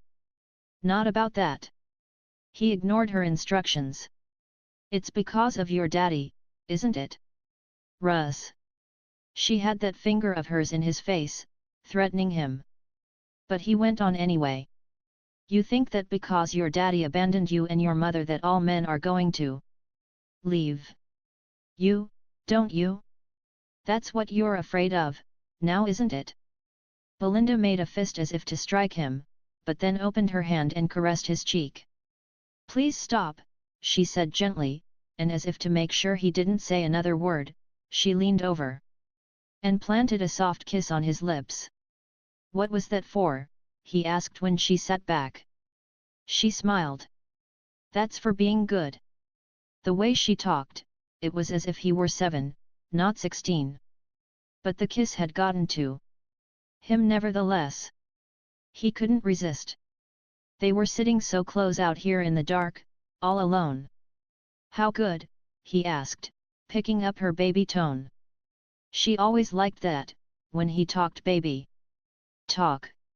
"Good enough for another kiss?" he asked. She glanced up at him, then nodded. He moved in slowly, putting an arm around her. It was crazy. She was so small compared to him. He could have lifted her in the air with one hand. And yet she held such power over him. His lips found hers. It wasn't much of a kiss. She was keeping her mouth tightly closed. He pulled his head back. "I think I've been better than that," he said. She laughed and then they started kissing again, and this time she let him really kiss her. And the next thing he knew, he was lowering her down to the splintery, wet floor of the porch. His hands began to roam, and the excitement flooded through him in giant waves and Belinda pulled away sharply. "I didn't say you could do that," she said breathlessly. Russ was breathing pretty heavily himself. When he caught his breath, he said, "Belinda. You're not my kindergarten teacher, you know that." "What's that supposed to mean?" "It means that's the way you treat me. You can do this. If you're good, then you can do that. I mean, it's ridiculous." He sat up, frustrated and annoyed. Behind him in the cabin he heard the floorboards creak, but he was too preoccupied to care. "Don't pout," she ordered. He didn't answer. She was right, he was pouting. He couldn't help it, he was feeling a terrible, frustrated ache. In its own way, it hurt worse than getting smacked on the football field by a giant blocker. He knew which pain he preferred, anyway. "Look," Belinda told him, "it's your choice. You can do this my way or you won't do it at all." "Walk away," Russ told himself. Just get up and tell her to forget the whole thing and walk away. But instead, he couldn't resist asking, "Do what, exactly?" Belinda smiled and licked her lips. "That depends on how good you are." Russ was lying on his back. He stared up at the cobwebbed roof of the porch. The ache of frustration was beginning to ease, and with the lessening of the pain some of his powers of reasoning had returned. He stood. "I guess we're not doing anything then," he said. Feeling strangely exhilarated, he stepped off the porch and headed for the woods. He got about halfway down the worn dirt trail that led to the forest before Belinda called to him. "Where are you going?" "I'm going back to the van," he told her, turning only briefly. "It's over," he told himself. The thought made him feel tremendously free. He would break up with her. He wouldn't have to play any of her silly games ever again. Fact was, he could still feel Summer's kiss on his lips. Belinda balled her hands into fists. She couldn't believe Russ was just walking away like that. She willed him to turn around. But his large, lumbering shape disappeared into the woods, merged with the shadows, and was gone. She wanted to call out to him but she forced herself to hold the words in. She would keep control. She would keep control. She would. She had to clench her fists tighter, until her long nails started to pierce the skin of her palms, but she kept quiet. And eventually the impulse to shout after Russ was gone. Good. As much as she wanted Russ to come back, the thought of showing him her true feelings, her weakness, was way too awful. Belinda decided that she'd sit for at least 10 minutes or so, just to make sure Russ didn't feel like he'd won when she came back through the woods to the van. But just then, she heard a sound in the cabin right behind her. Her head twisted toward the sound. It almost sounded as if a coin had dropped onto the cabin floor. She heard that rattling sound that a coin made when it spun to a stop. "Who's there?" she asked. "Slick? Dave?" Probably both of them, trying to play a trick on her and scare her. Well, she wasn't going to let them win that game, that was for sure. She stood. She was facing the large, black rectangle of a doorway. The open space looked like the lid of a coffin. Everything in her body cried, "Run! Run, Belinda! But she couldn't give in to her baser instincts like that. She had to show her body who was boss. She took a cautious step inside the cabin. It was hard to see. And before her eyes could adjust to the deeper darkness of the cabin, she heard another sound. A clink. Like another coin had been dropped on the left side of the cabin. She peered into the corner, but there was nothing there, just some more of those ugly metal bunk beds. Which meant she spun to her right, her heart suddenly pounding. She was sure that Slick or Dave had thrown the coin over to the left side of the cabin. That was an old trick. They threw something to get you to turn your head, then they came up behind you.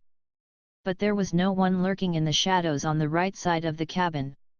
No Slick, no Dave, no Superscript 2. What was the name of that guy that Slick had told them about? Superscript 2 Jason Voorhees? She walked farther into the dark recesses of the cabin. She wanted to prove two things. 1, that she was really alone, and 2, that she could conquer her fears. She did one entire lap of the cabin's pitch-dark walls. You see, she told herself, you're letting your mind play tricks on you. There were no coins. Then she returned to the center of the cabin floor. Okay, she was thinking, you did it, Belinda. Now get out, girl. Because coins or no coins, there was still something awfully eerie about this cabin. Superscript 2 evil, even Superscript 2, and enough was enough. Which is exactly why Belinda forced herself to keep standing right where she was, right smack in the center of the cabin. She told herself she would stand there until all fear had left her. However long it took. As she stood, she found herself staring down. There was something shiny at her feet. A penny. It was the coin she had heard dropping a few seconds before, making the sound that had brought her into the cabin in the first place. And then, all at once, an awful thought rushed through her brain. She had checked the left side of the cabin. She had checked the right side. But she hadn't checked overhead. Something stirred. Belinda looked up just in time to see the man swing down to meet her. The face was hidden behind a white hockey mask. The masked head smacked right into hers, bumping her hard, dazing her. She staggered, barely able to take in what she was seeing. There was someone hanging upside down like a bat from the rafters. And this masked figure was holding something iron. And then the man in the mask swung the iron thing, aiming right at the base of her skull. Superscript 2. Chapter 18. You gotta see this. Cool. Slick exclaimed. Summer must have taken the wrong trail back from the lake, because they didn't find the horseshoe of old cabins. Instead, they came out in front of a large, run-down building with a carved wooden sign that said Lodge. Slick had climbed up onto the porch. The windows were all boarded up with unpainted plywood. Slick had pried one of the slats back with his hands and was peering inside. You gotta see this, he called. Summer stood at the base of the path, her hands in her pockets. Slick, she called. They're probably going crazy looking for us. A dark, jagged shape wheeled jerkily through the darkness over her head. It went by so fast that Summer couldn't be sure what she'd seen. Was that a bat? Slick, come on, she said, with a new urgency. She'd never been afraid of animals, but bats and rats were two exceptions. One summer back in Carville, a bat had gotten into their attic and had wriggled under her bedroom door at night, and when she sat up shouting and turned on the light, she came face to face with that tiny, crumpled, dark face with its beady, unseeing eyes. The bat had swooped in crazy circles around her small room. That night, it had taken 3 of her brothers, all armed with tennis rackets, to subdue the tiny creature. They had also managed to subdue her lamp and 2 paintings, and everyone had ended up laughing about the incident. But 4 months afterward she'd had this recurring nightmare in which she was kissing Slick passionately and then opened her eyes and found she was making out with a bat. "Slick," she called. "Please." But he was trying the door now. It was latched. Thank goodness, thought Summer. But Slick wasn't giving up, and with a few hard yanks he managed to pull the rusted hasp loose from the rotted wood in the door frame. He stared into the darkness beyond the door. "Summer, you've gotta see this. I've never seen so many spider webs in my life. It's like a ghost town in here." "Slick," I said, "I want to get back. And there's an old piano, and superscript 20, too cool. Summer, I think there are still some camp pictures on the walls. You gotta check this out." "No, Slick. I don't."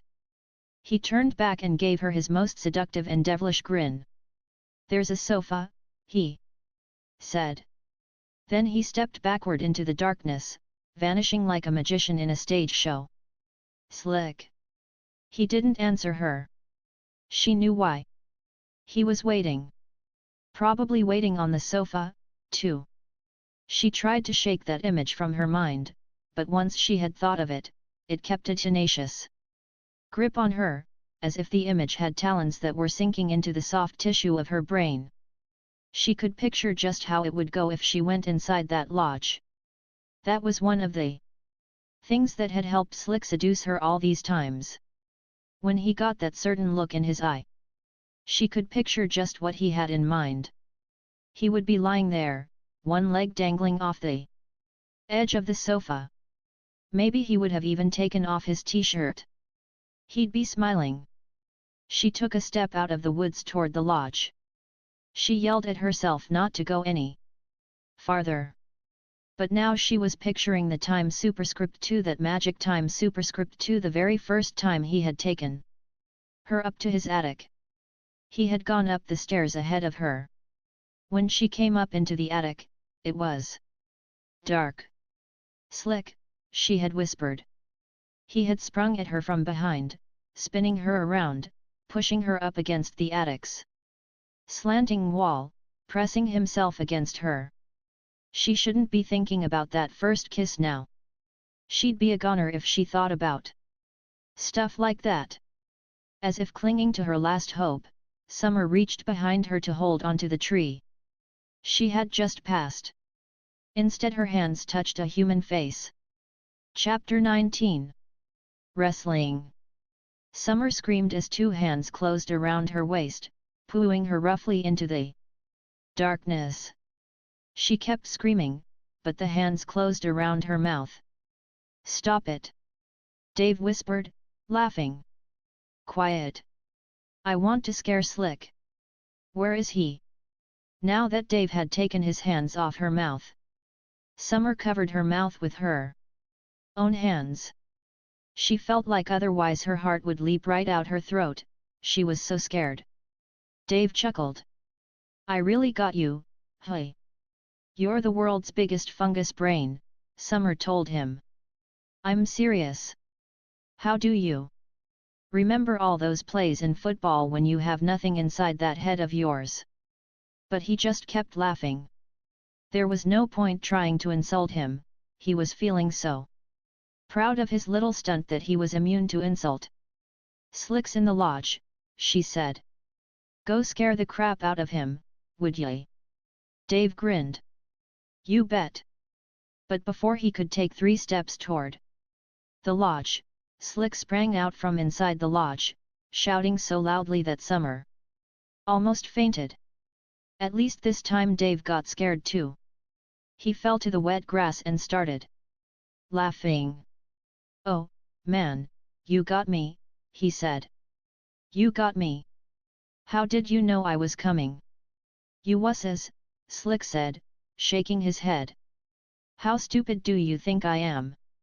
You don't think I heard Summer screaming? Anyway, voices carry really well in this country air." "Dave, you gotta see this place, he added, heading back inside the lodge. It's so creepy. Dave picked up a rock and winged it at the building. It bounced off one of the boarded-up windows with a hollow thud. I gotta go find Missy, he said. And then we all better head back. You guys seen Russ and Belinda? Summer said she hadn't. Dave rolled his eyes. She's probably giving him the business somewhere. And not the good kind of business, Slick said from inside the lodge. He was right. Voices did carry. Dave disappeared back into the woods. Summer glanced toward the lodge, the dark open doorway. Beyond that door lay Slick Superscript 2 and danger. She looked back into the dark woods. Dave, she called. There was no answer. We'll meet you back at the van, she called. Then she turned and walked up the grassy slope toward the lodge. Dave followed the winding trail, letting it lead him through the woods. He yelled for Missy, Russ, Belinda Superscript 2 anybody. The trail brought him to a small, square building. Through the screen door Dave could just make out the glint of porcelain Superscript 2, a row of sinks. Outhouse. The sight reminded him instantly of how long it had been since he'd been to the bathroom. He climbed the 2 cinder block steps and went in, letting the door clang shut behind him. Inside, the bathroom smelled putrid and there was no light. Groping with his hands, he found a wall switch, which of course didn't work. Great. More groping as he worked his way like a blind man over to the stalls. Maybe he should go back outside and go to the bathroom in the woods where at least there was some moonlight trickling down through the leaves. No, he decided. The dark bathroom was safer. Out there, he might wipe himself with poison ivy, or run into a bear. Look at the way he was talking. Like that pansy, Buzzy Bateman. Well, it wasn't his fault. A night spent roaming around in the dark woods was bound to shake up anybody. He opened the first stall door. Started inside. Then he froze. As dark as it was in the stall, he could still see that there was someone sitting on the toilet. This stall's occupied, said a deep voice. Russ. Dave said, and cackled. Fancy meeting you here. Close the door, would you? Dave laughed harder. Opening stall doors on guys who were going to the toilet was pretty standard fare in the locker room after football practice. Their favorite target was Buzzy, of course. But in this place, what's the difference? Dave asked. It's so dark in here I can't see my own body. Just close it. Dave obliged. He groped his way to the next stall, unbuckled his pants, and sat down on the toilet, breathing a sigh of relief. He could feel every single tackle he'd received in this afternoon's game. He needed to get in a whirlpool. Is there any toilet paper in this hellhole? He asked Russ through the stall wall. No, Russ said glumly. And the water's not running either. Excellent. I know. That Teddy, grumbled Dave. He messes up everything he touches. Figures he would get us lost. Russ didn't answer. The way he protected Buzzy, it was like the guy was in love with him or something. You find Belinda? Dave asked. Yeah. And what? You guys make up? Russ didn't answer right away. No, he said finally. Dave whistled. I don't know why you take it from her, I really don't. I mean, you're bigger than her, Russ, you know.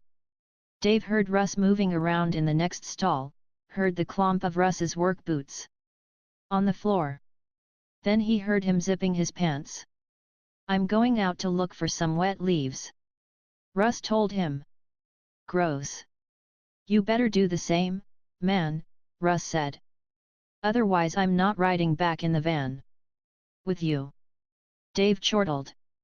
Russ was all right. For a black guy. The latrine's screen door swung open, then clanged shut once more. Dave relaxed. Then the screen door opened again. Russ. No response. Footsteps. The door to his stall flew open. For an instant, Dave figured it was Russ, and that Russ was just getting him back for opening the door on him. Then Dave managed to see the outlines of the person who stood in front of his stall superscript 2 and see the white mask on the guy's face superscript 2 and his stomach heaved. It was good he was sitting on a toilet, because otherwise he would have gone to the bathroom in his pants. A hand suddenly shot out of nowhere and punched Dave in the throat. The hand didn't let go, either. It pinned his head back against the flimsy plywood wall of the bathroom, choking him. Dave's two hands came up to pull the attacker's single hand off his neck. Dave was a strong guy. He did the Nautilus circuit at the school gym 3 times a week. But he couldn't budge that hand. He also couldn't breathe, which meant he was getting weaker. He began to black out. When the hand suddenly let go, Dave gasped and choked, falling forward. Then he felt the hand close its iron grip on his red wavy hair. The guy in the mask yanked. Dave was pulled forward, he fell off the toilet, landing at his attacker's feet superscript 2 and he saw a very strange thing. Ked's purple high tops. The big, goofy kind Buzzy always wore, the kind that made Buzzy look even more like a bozo. But this couldn't be Buzzy, because there was no way Buzzy would be strong enough to pull him right up off the floor and bash Dave's head first against one side of the metal stall, and then back against the other. And then the guy stepped into the stall with him. The man in the mask grabbed Dave with both hands, lifted him, and turned him and superscript 2. All at once Dave knew what the guy was trying to do. And even though he hadn't fully recovered from the choking yet superscript 2 or from getting his head bashed superscript 2, he began to buck with all his might. Because there was no way this guy was going to get his head into that filthy old toilet.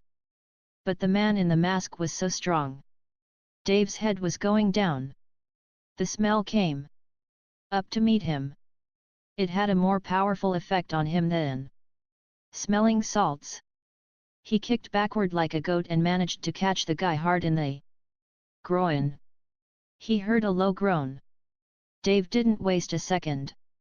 He struggled to his feet, turning and punching at the same time. He hit the guy in the face with all his might, and nearly broke his hand on the mask. But he didn't stop for a second, he just flailed away with his good hand, the unhurt left, pummeling the man in the mask in the throat, in the stomach, landing 2 more low blows just for good measure. The masked figure backed out of the stall into the washroom. Dave followed, karate kicking with all his might. His boot caught the masked man just under the chin, a blow that should have killed him. The guy went flying back into the row of sinks, cracking his head against the long row of mirrors that Dave hadn't even known was there. The glass shattered. But instead of dying, the attacker pushed off the sinks and charged, lowering his masked head. Maybe it was Buzzy after all, because who else but a dork would be so dumb as to come in so low like that? With the same ease with which he had avoided Thompson's blitz this afternoon, Dave easily sidestepped the onrushing attacker. And as the figure went by, he chopped down on the back of the guy's neck. He heard the satisfying crash as the man in the mask banged headfirst into a closed stall door. The door opened inward, the man flew into the stall and fell on the floor. Had enough? Dave asked. Because he never liked to leave a fight until his opponent had not only lost but had also begged for mercy. Besides, he was still worrying about those purple high tops. This might be Teddy, the geek of all geeks. And if it was Teddy, Dave had already lost this fight, just by letting a wuss surprise him the way Teddy had. If this was Teddy, Dave would pretty much have to kill him, just to save face. I said, had enough, sissy. Whoever it was, he didn't answer. The stall door slowly swung back out. Dave strained his eyes to see the kid in the mask as he sauntered back out. Unbelievable, the guy appeared to be unscathed. Right then, Dave felt relief. Because at least he knew he was up against a tough opponent. So Buzzy hadn't surprised him, after all. Then the guy charged. He hit Dave high, his arms wrapping around Dave's body like hoops of steel. They both went down. Hitting the floor knocked the wind out of Dave, which was one of the worst feelings in the world, as far as Dave was concerned. It was like getting punched in the lungs. He couldn't move or breathe. And all the time, he was looking straight up into the hate-filled eyes of the man in the mask. And realizing that it was Buzzy after all. Teddy had seen enough wrestling matches to know what he was supposed to do next. He moved to the side, setting his body perpendicular to Dave's. He pressed Dave's back hard against the floor, making sure there was no airspace in between. He held him there, waiting for an imaginary ref to slap the floor to indicate a successful pin, waiting for the crowd to roar. During wrestling season, Teddy, who never went out for any team sports, assisted the coach and cut up orange sections for the wrestlers to eat right after their matches. Every time the crowd roared, it burned in his ears. They never roared for him. They didn't roar now. And Dave wasn't moving. He was just making these tiny gasping sounds. That wasn't right. The victim was supposed to be struggling helplessly.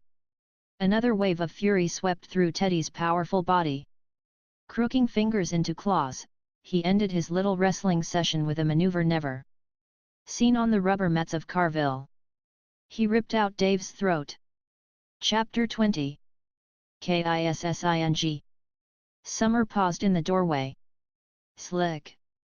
Slick was right, there were cobwebs everywhere. The white strands gave the old lodgy fuzzy look, like a movie that was out of focus. Summer panned the big, dark room and saw the stone fireplace, the old sagging piano, the ratty vinyl sofa with the stuffing spilling out of it. But no Slick. Slick. She heard a sound in the far recesses of the room and for the first time saw the stone archway. It led to another room. She didn't particularly want to go back there. It was dark enough in the front of the lodge. On the other hand, she couldn't help getting excited. Where was Slick hiding? With Slick, fear was just part of the game. She stepped into the room.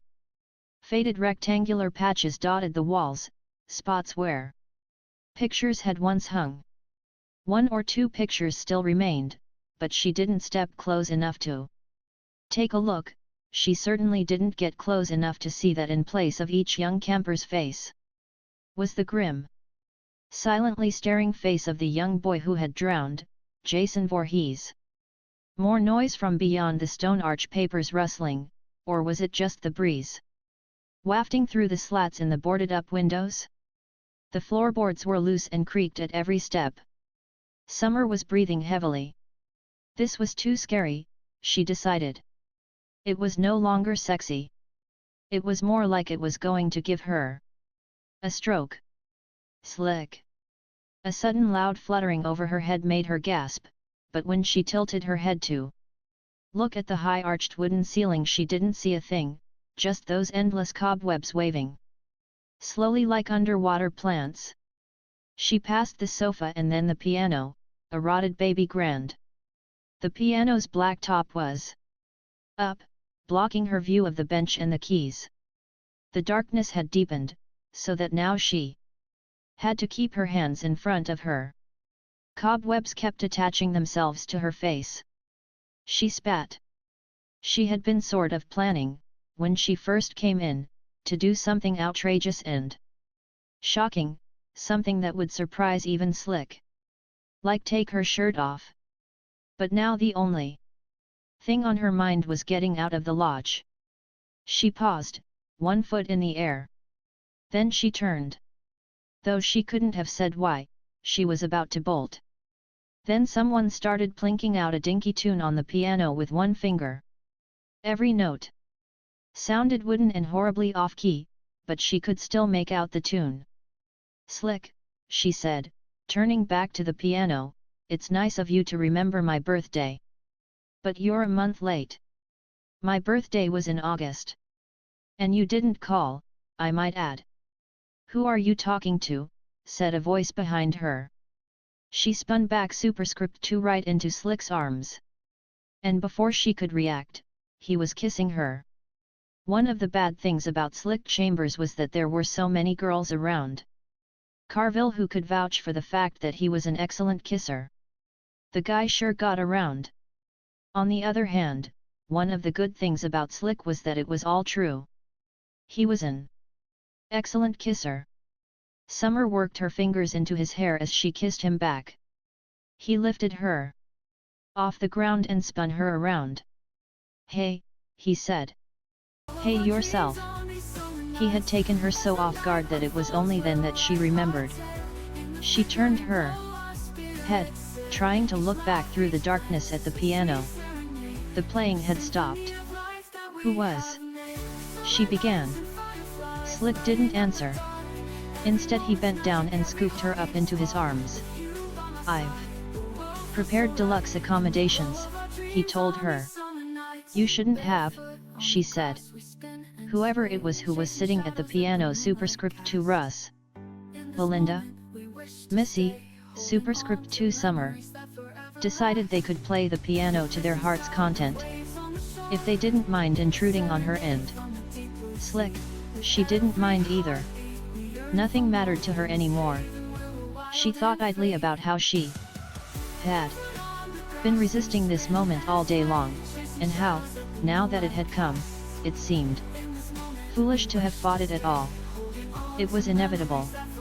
Summer and Slick, Slick and Summer superscript 2 they went together, like burgers and shakes. Or something. She laughed. "What's so funny?" "Nothing." "That is funny," he said. He was carrying her through the stone archway into what turned out to be an old, abandoned office. There was a filing cabinet, its metal drawers open and empty. There was an old wooden desk set at an odd angle in the middle of the floor, its drawers removed. Part of the desktop had broken off, leaving a jagged, menacing edge. There were papers all over the floor in a circle around the desk. "I cleared a little desk space for us," Slick explained, lowering her onto the desktop. "How romantic," Summer said. "You make me feel like a homework assignment." "I'm going to get an A," Slick said. "I'll do the grading if you don't mind." "Okay," Slick agreed. He was leaning over her, like a doctor over his patient. Now he swooped down for a fast kiss. Too fast as far as Summer was concerned. He pulled his head back, looking at her, waiting. "B+, she said. Slick smiled briefly, then wiped his mouth with the back of his hand. "Okay," he said.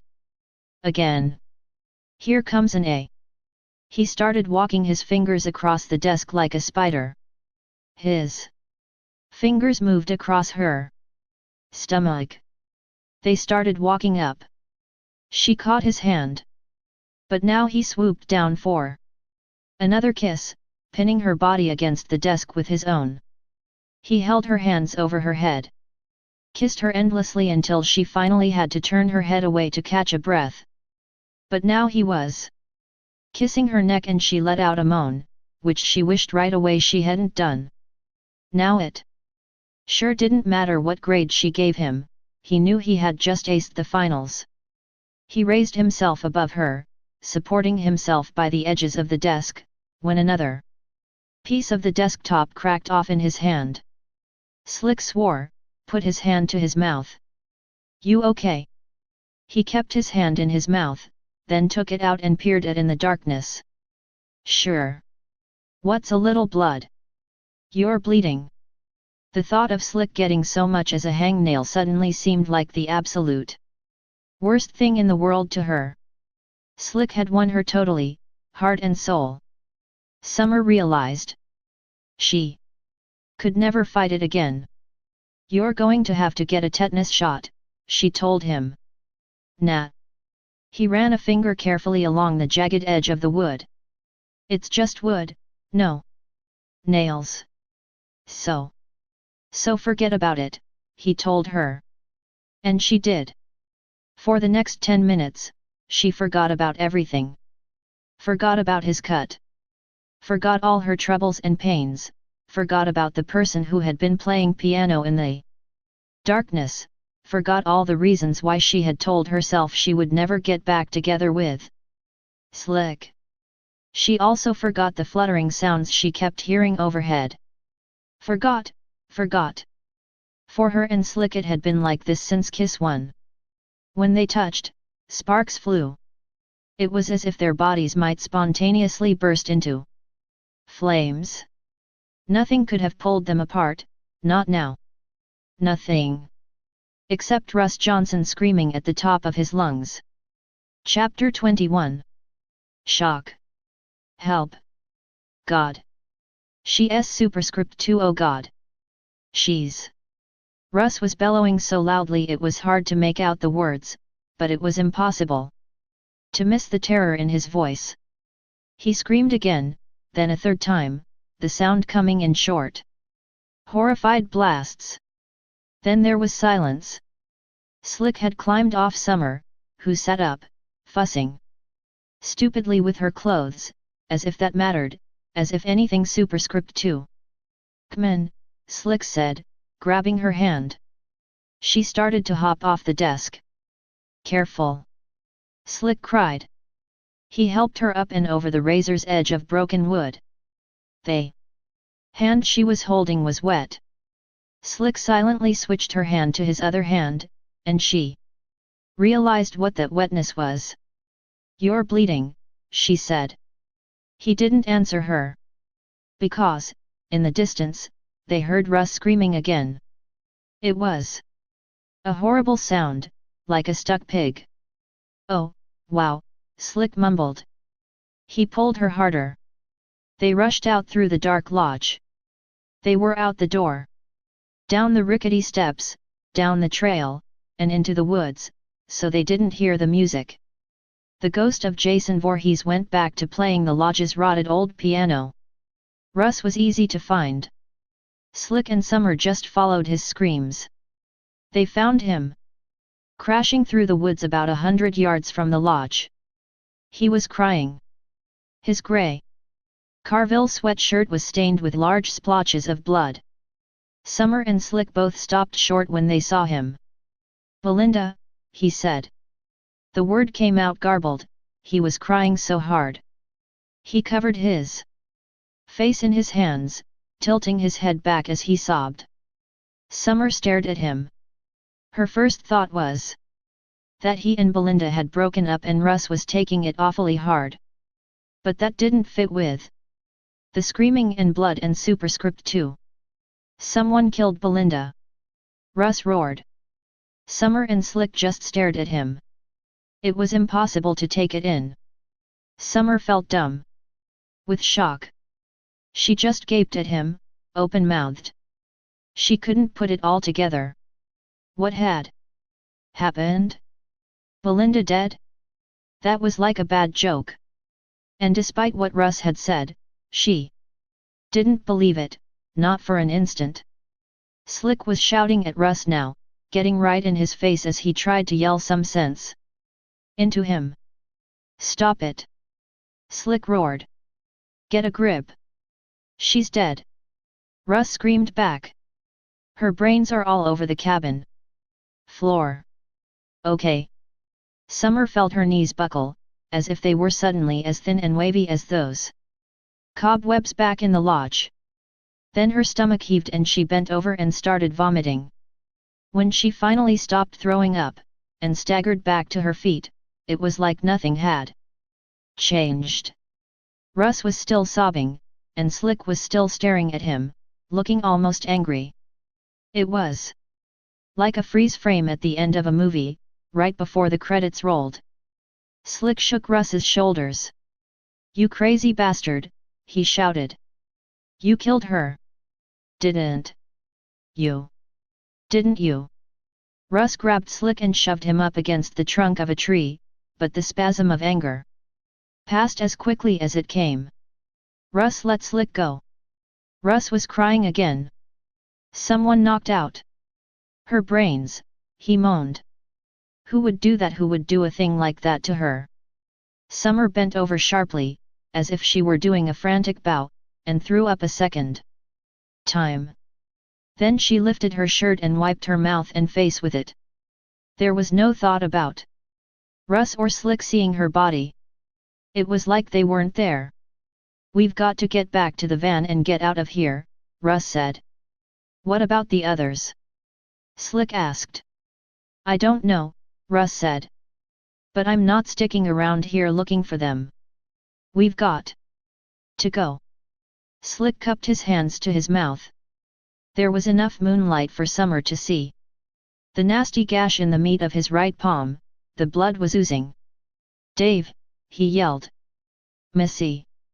Don't do that," Russ said numbly. "You're just telling the killer where we are." Slick had always been cool, but now that they were faced with a horrible crisis, he had become too cool. Superscript 2, almost a zombie. There was no expression in his voice. "All right," he said. "Let's go to the van." "Missy!" Summer suddenly screamed. She barely managed to stop herself from screaming for Belinda as well. When she stopped screaming, the only sounds she heard were the rustle of leaves in the breeze. "We've got to go," Russ pleaded, but he made no effort to leave. It was like they had all lost their willpower. They just stood there, frozen with shock. Until they heard the loud footsteps, that is, someone was coming through the woods, hurrying toward them. That was all they needed. They began to run. Chapter 22. Slick Goes Bats. Slick was moving with that slim-hipped grace that had carried him around so many would-be tacklers. In this case the tacklers were trees. The only thing slowing him down was Summer and Russ. He kept turning and jogging in place, letting them catch up. Summer was running as fast as she could. She was so frightened it was as if even her brain were trembling. The only comforting fact she could cling to was that Slick was there, and Russ was right behind her, lumbering along big as a bear. Hard to believe that anything could happen to her with bodyguards like these two, and yet, what was that fluttering? As she ran, Summer slowly became aware of the flapping sounds, the dark shapes circling right over Superscript 2. She stopped short, so short that Russ bumped into her and down she went. He helped her up. Up ahead, Slick had stopped again and turned, looking back at them. "Slick!" Summer screamed. The first bat landed right on the oozing bloody gash in his palm. He slapped his hand against his leg. "Behind you!" Summer shrieked. Slick spun fast, which meant that the bat swooping down behind him crashed into his face. Slick's hands flew up, slapping the bat away. But now another bat landed on the back of his neck. He spun back the other way, slapping at it, but it clung to him, a small black ball of fur that stuck to his skin like a living boil. Summer's legs were wobblier than ever, but she managed to move herself forward. Still screaming, she ran to Slick. He was turning in circles, flailing his arms, slapping at the bats, which landed in 2s and 3s and 4s. Shouting, crying, Summer tried to pry the bats off Slick's body. The feel of the warm fur superscript 2, the beating hearts superscript 2 sickened her horribly. But she kept swatting and slapping at them. Meanwhile, Russ had picked up a big stick and was swinging it like a baseball bat, bashing bats out of the air as they clustered around Slick. Whenever he connected with one of the bats, there was a strange metal clink, as if these weren't real bats at all, but only metal models. Slick toppled backward into a tree. The tree held him up as another bat dive-bombed down into his face and stayed there, its thin wings covering the whole left side of his head. And now Summer waded forward through the dark cloud, punching out at the bats with her bare fists. Ripping, clawing superscript 2. She felt something sharp sink into her hand. It was like getting a shot. She felt the first stab of pain at the puncture wound, then only a dull ache. But when she looked down, one of the small, furry creatures was attached to her hand. She smacked her hand hard against a tree, so hard she was sure she had broken bones, but at least she got rid of the bat. But now another one landed on her back, and another on her chest, and another.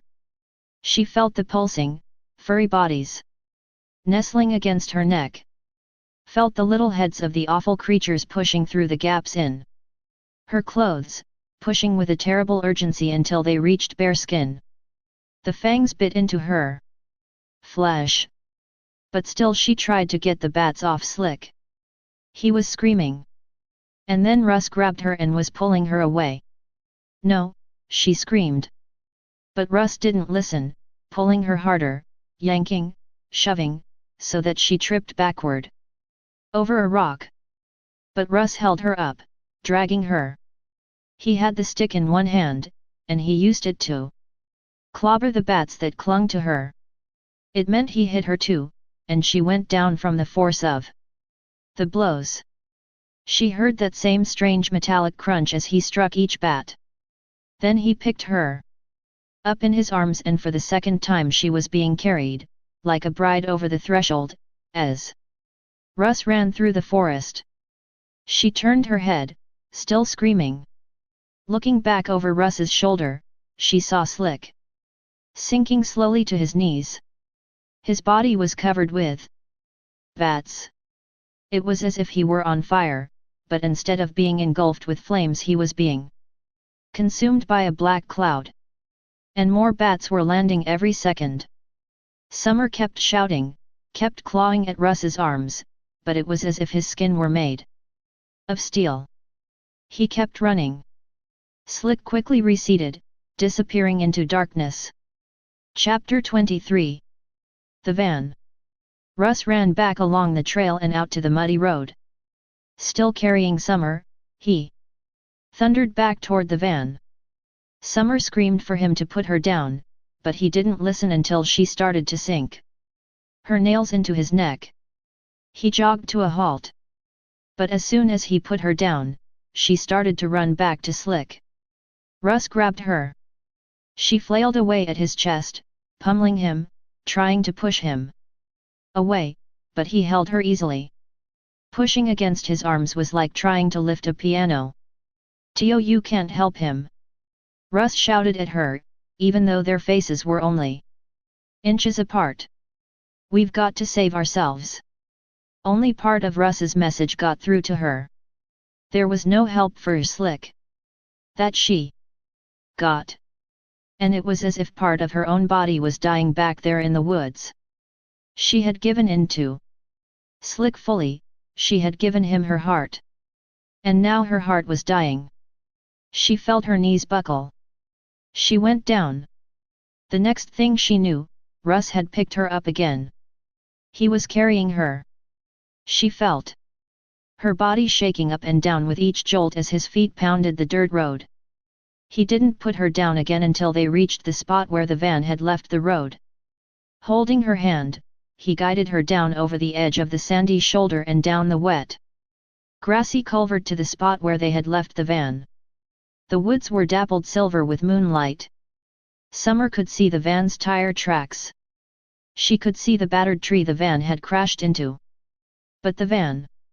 The van was gone. They left us. Russ cried. He turned around fast, as if they might still be able to catch up to the van if they hurried. They left us, he yelled again, louder this time. I can't believe it. Summer just kept staring at the tree, staring at the spot where the van had been. The idea that Coach could have driven off and left them behind was, at that moment, so incomprehensible to her that it seemed more plausible that the van had somehow vanished into thin air. She looked at Russ. They were really doomed now. They would die for sure. Just then she heard an engine rev to life. It was a welcome sound. She turned, searching for the source of the sound, but she didn't spot the van until its headlights flicked on. Two bright, white beams lit up all the plants and trees in their path and shone right into Summer's eyes. She could barely see anything as the van roared out from behind the brush. She could tell, however, that there was no one behind the wheel of the large white car, which was speeding straight at them.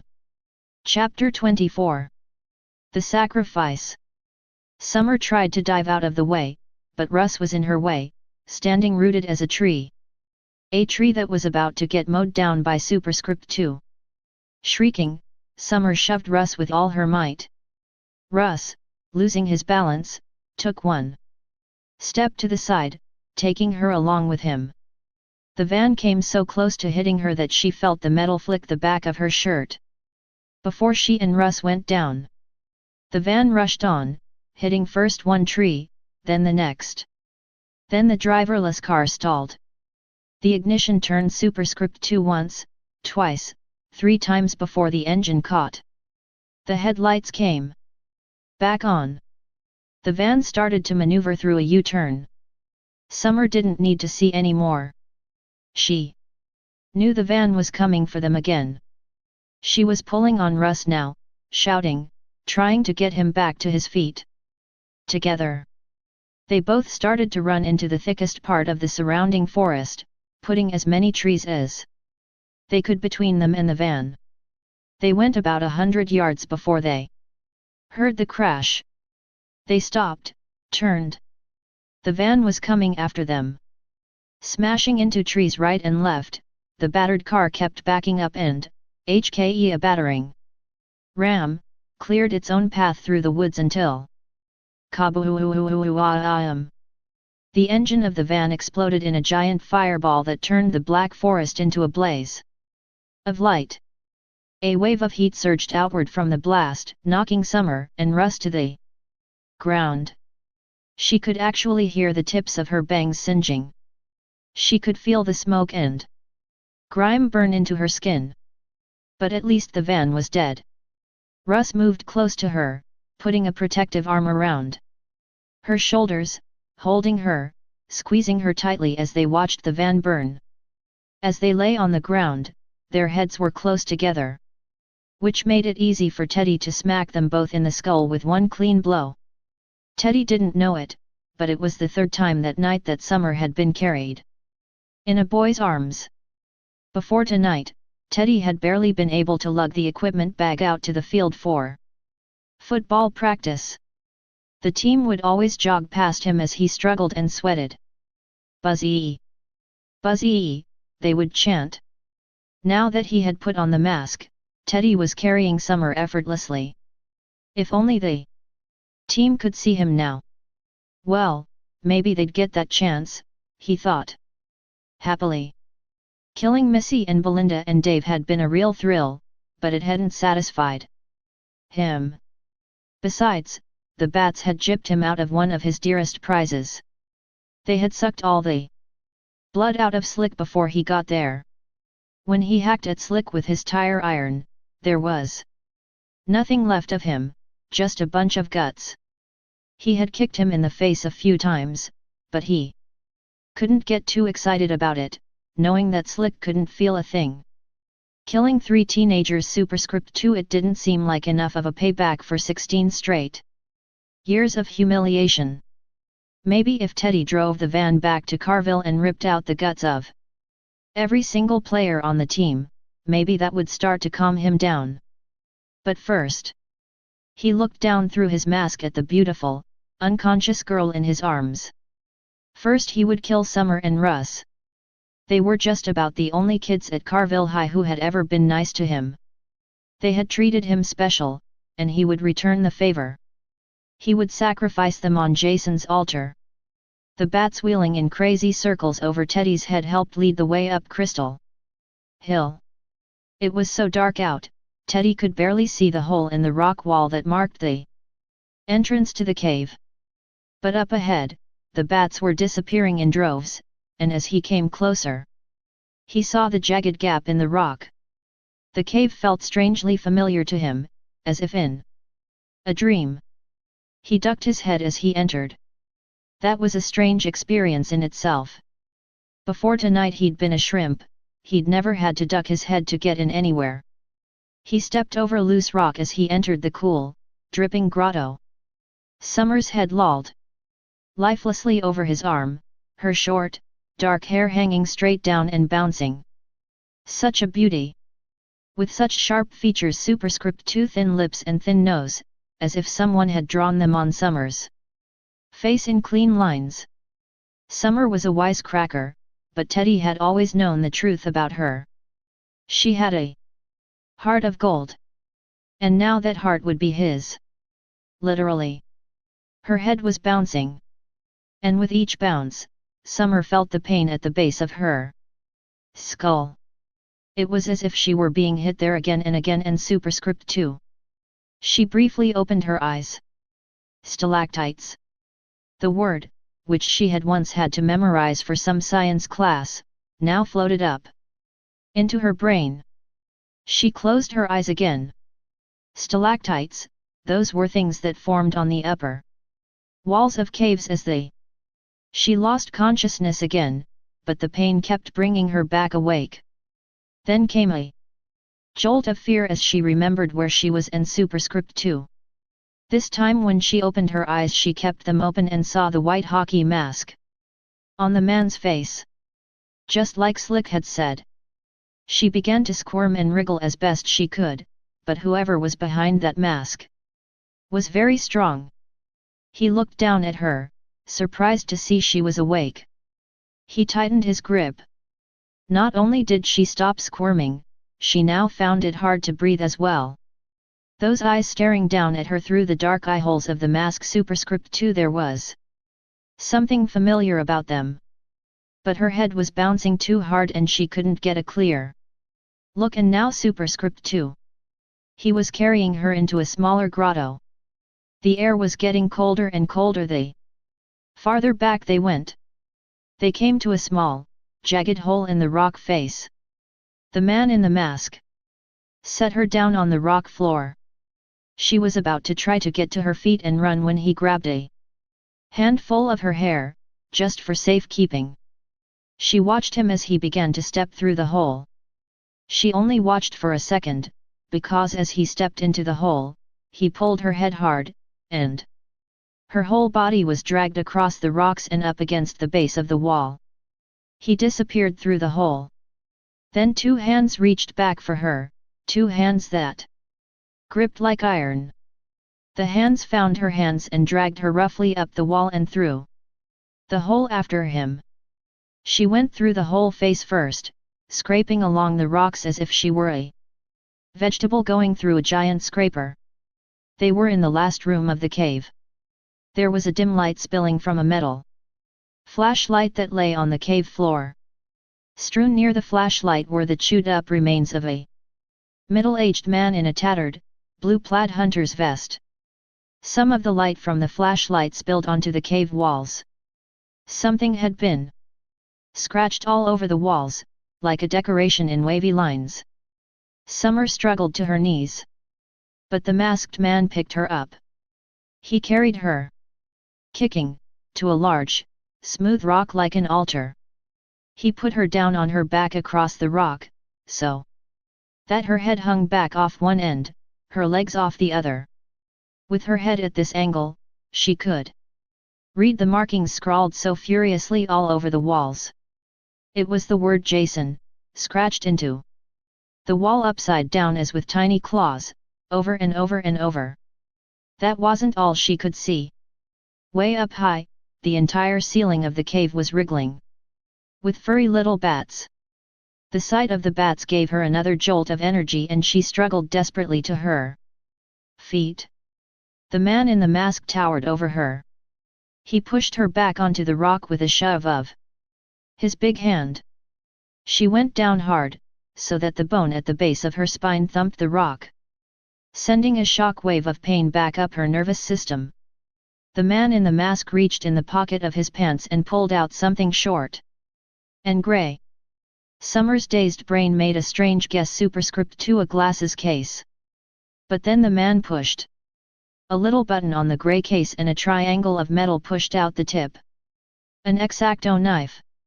The kind her brother Harry used as an 8-year-old, when he had cut out those cardboard pieces to make his own model airplanes. The man's strong, hairy hand punched her hard in the jaw, so that she sprawled backward, hitting her head against the rock wall of the cave.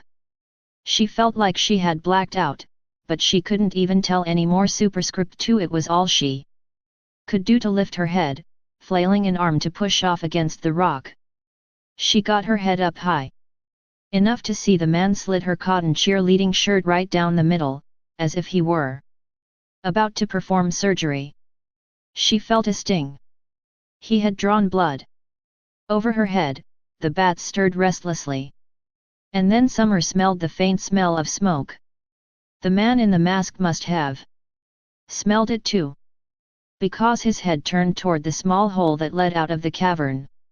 Summer took the opportunity to grab the hand that held the X-Acto blade. She pushed the hand back with all her might so that the knife sliced cleanly through the fleshy middle of the man's other arm. The man turned his masked head back to look at what she'd done. He stared down at his arm as if puzzled, still holding his hand and the knife. Summer slashed upward, stabbing under the man's mask, piercing his Adam's apple. His blood was spurting freely now. The bats were circling wildly, cheeping in high-pitched little screeches. And now the masked man viciously swung his arm. Superscript 2, the arm that held the knife. Superscript 2, at Summer. It was the back of his fist that did the damage. He caught Summer on the chin and sent her sprawling backward yet again. She was bleeding from her mouth now, and her stomach, and the back of her head. She felt as wet and runny with blood as the slimy cave was wet with trickling water. The screeching of the bats grew louder. The man stepped forward. His blood dripped down onto her face as he glared down at her. He knelt. He groped for the slit in Summer's shirt while his other hand raised the knife. She tried to protect herself, scrunching into a ball, both arms closing around her stomach, but he flicked her arms away with his hand. And then the X-Acto knife came down and with an architect's precision, he cut out her heart. He pulled the organ out from her chest cavity with a loud pop, and held it up for her to see. It was still beating, like a big red fist, clenching and unclenching. But her fantasies had gotten the best of her again. Because the man in the mask was still studying her as if with lust and love, still holding the knife raised high over her head. And only now did he bring down the blade. For once, though, her fantasies weren't so far off the mark, because Superscript 2, sure enough. Superscript 2, the man in the mask pushed her shirt aside and started feeling for her heart with his hand. It wasn't a hard organ for him to locate, because Summer's heart was pounding like crazy, beating so hard it was as if it were trying to get out of her body to meet him. Her breath came in huge painful gulps. There was smoke in the cave now, and she was choking on it as the man traced the lines he would cut, scratching an actual line in her skin with his sharp nails. Then the man in the mask placed the knife against her flesh. Summer screamed. Chapter 25. It. Not it. It was as if there were suddenly more light in the cave, as if Summer's terror had given her supernatural powers of vision. The light gave her a clear view of the man in the mask as he started the first cut. At the same time, the burning club landed with a thud on the side of his head. The blow knocked him sideways. He dropped the knife. It was Russ. He had a thick piece of wood which he had set on fire. He clubbed the man again and again, knocking him down to the rock floor. Summer found the knife. She staggered over to the fallen man. She fell to her knees. While Russ beat him, she sliced away at the fallen man's back. Then Russ pressed the burning stick against the man's orange and black sweater and navy blue pants, setting fire to his clothes. It sounded like 100 umbrellas were opening over their heads. Summer looked up. The fire and smoke were helping in another way as well. The fumes were flushing out the bats, sending them screeching. The flames spread around the fallen man's tall body, outlining him in orange and red. Summer and Russ stepped back from the heat. But as they backed away, the flaming figure slowly worked his way to his knees, and then his feet.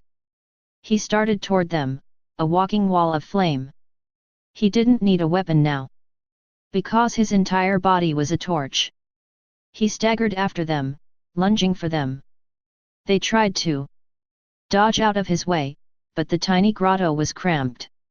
It was as if they were playing some insane game of tag. Not it. Dead. Not dead. Summer could hear the man's flesh crackling and sizzling, she could see him blackening and melting and dripping. She saw his bones showing through, and then she saw those bones turning black, and still he tottered after them. And through it all, the white hockey mask remained pure and unchanged. Art and superscript 2. The mask. Summer screamed. For she was remembering what Slick had said. They mask-possessed people. Just then, the man lunged. Summer tried to back away from his touch, but she came up against the rock, and the burning fingers closed around her throat, searing her skin like a brand. Just then, Russ dove onto the man's burning back, bringing him crashing up against the wall right next to Summer. The man turned, straight-arming his flaming arm into Russ's face. He marched Russ backward, landing fiery blows to Russ's stomach one after another. The mask. Summer screamed again. She jabbed the knife at the back of the man's head where the black strap was, hoping she could cut the mask off. The strap didn't break. The man in the mask turned and hugged her to his burning body with both hands. But just then, Russ closed his powerful hands around the top of the mask and pulled down with all the strength in his arms, all the strength in his fingers, all the strength he had put into those muscles in hour after hour of workouts. There was a sudden, sickening, ripping sound as the mask superscript 2 and Teddy's face superscript 2 came off in his hands. Chapter 26. Vampire. Summer was on fire. She fell to the floor of the cave, and Russ fell on top of her, trying to smother the flames with his big body. When he rolled off her, the flames had gone out, but she was choking horribly from the smoke. The cave was boiling hot now. The killer's body continued to burn a few feet away.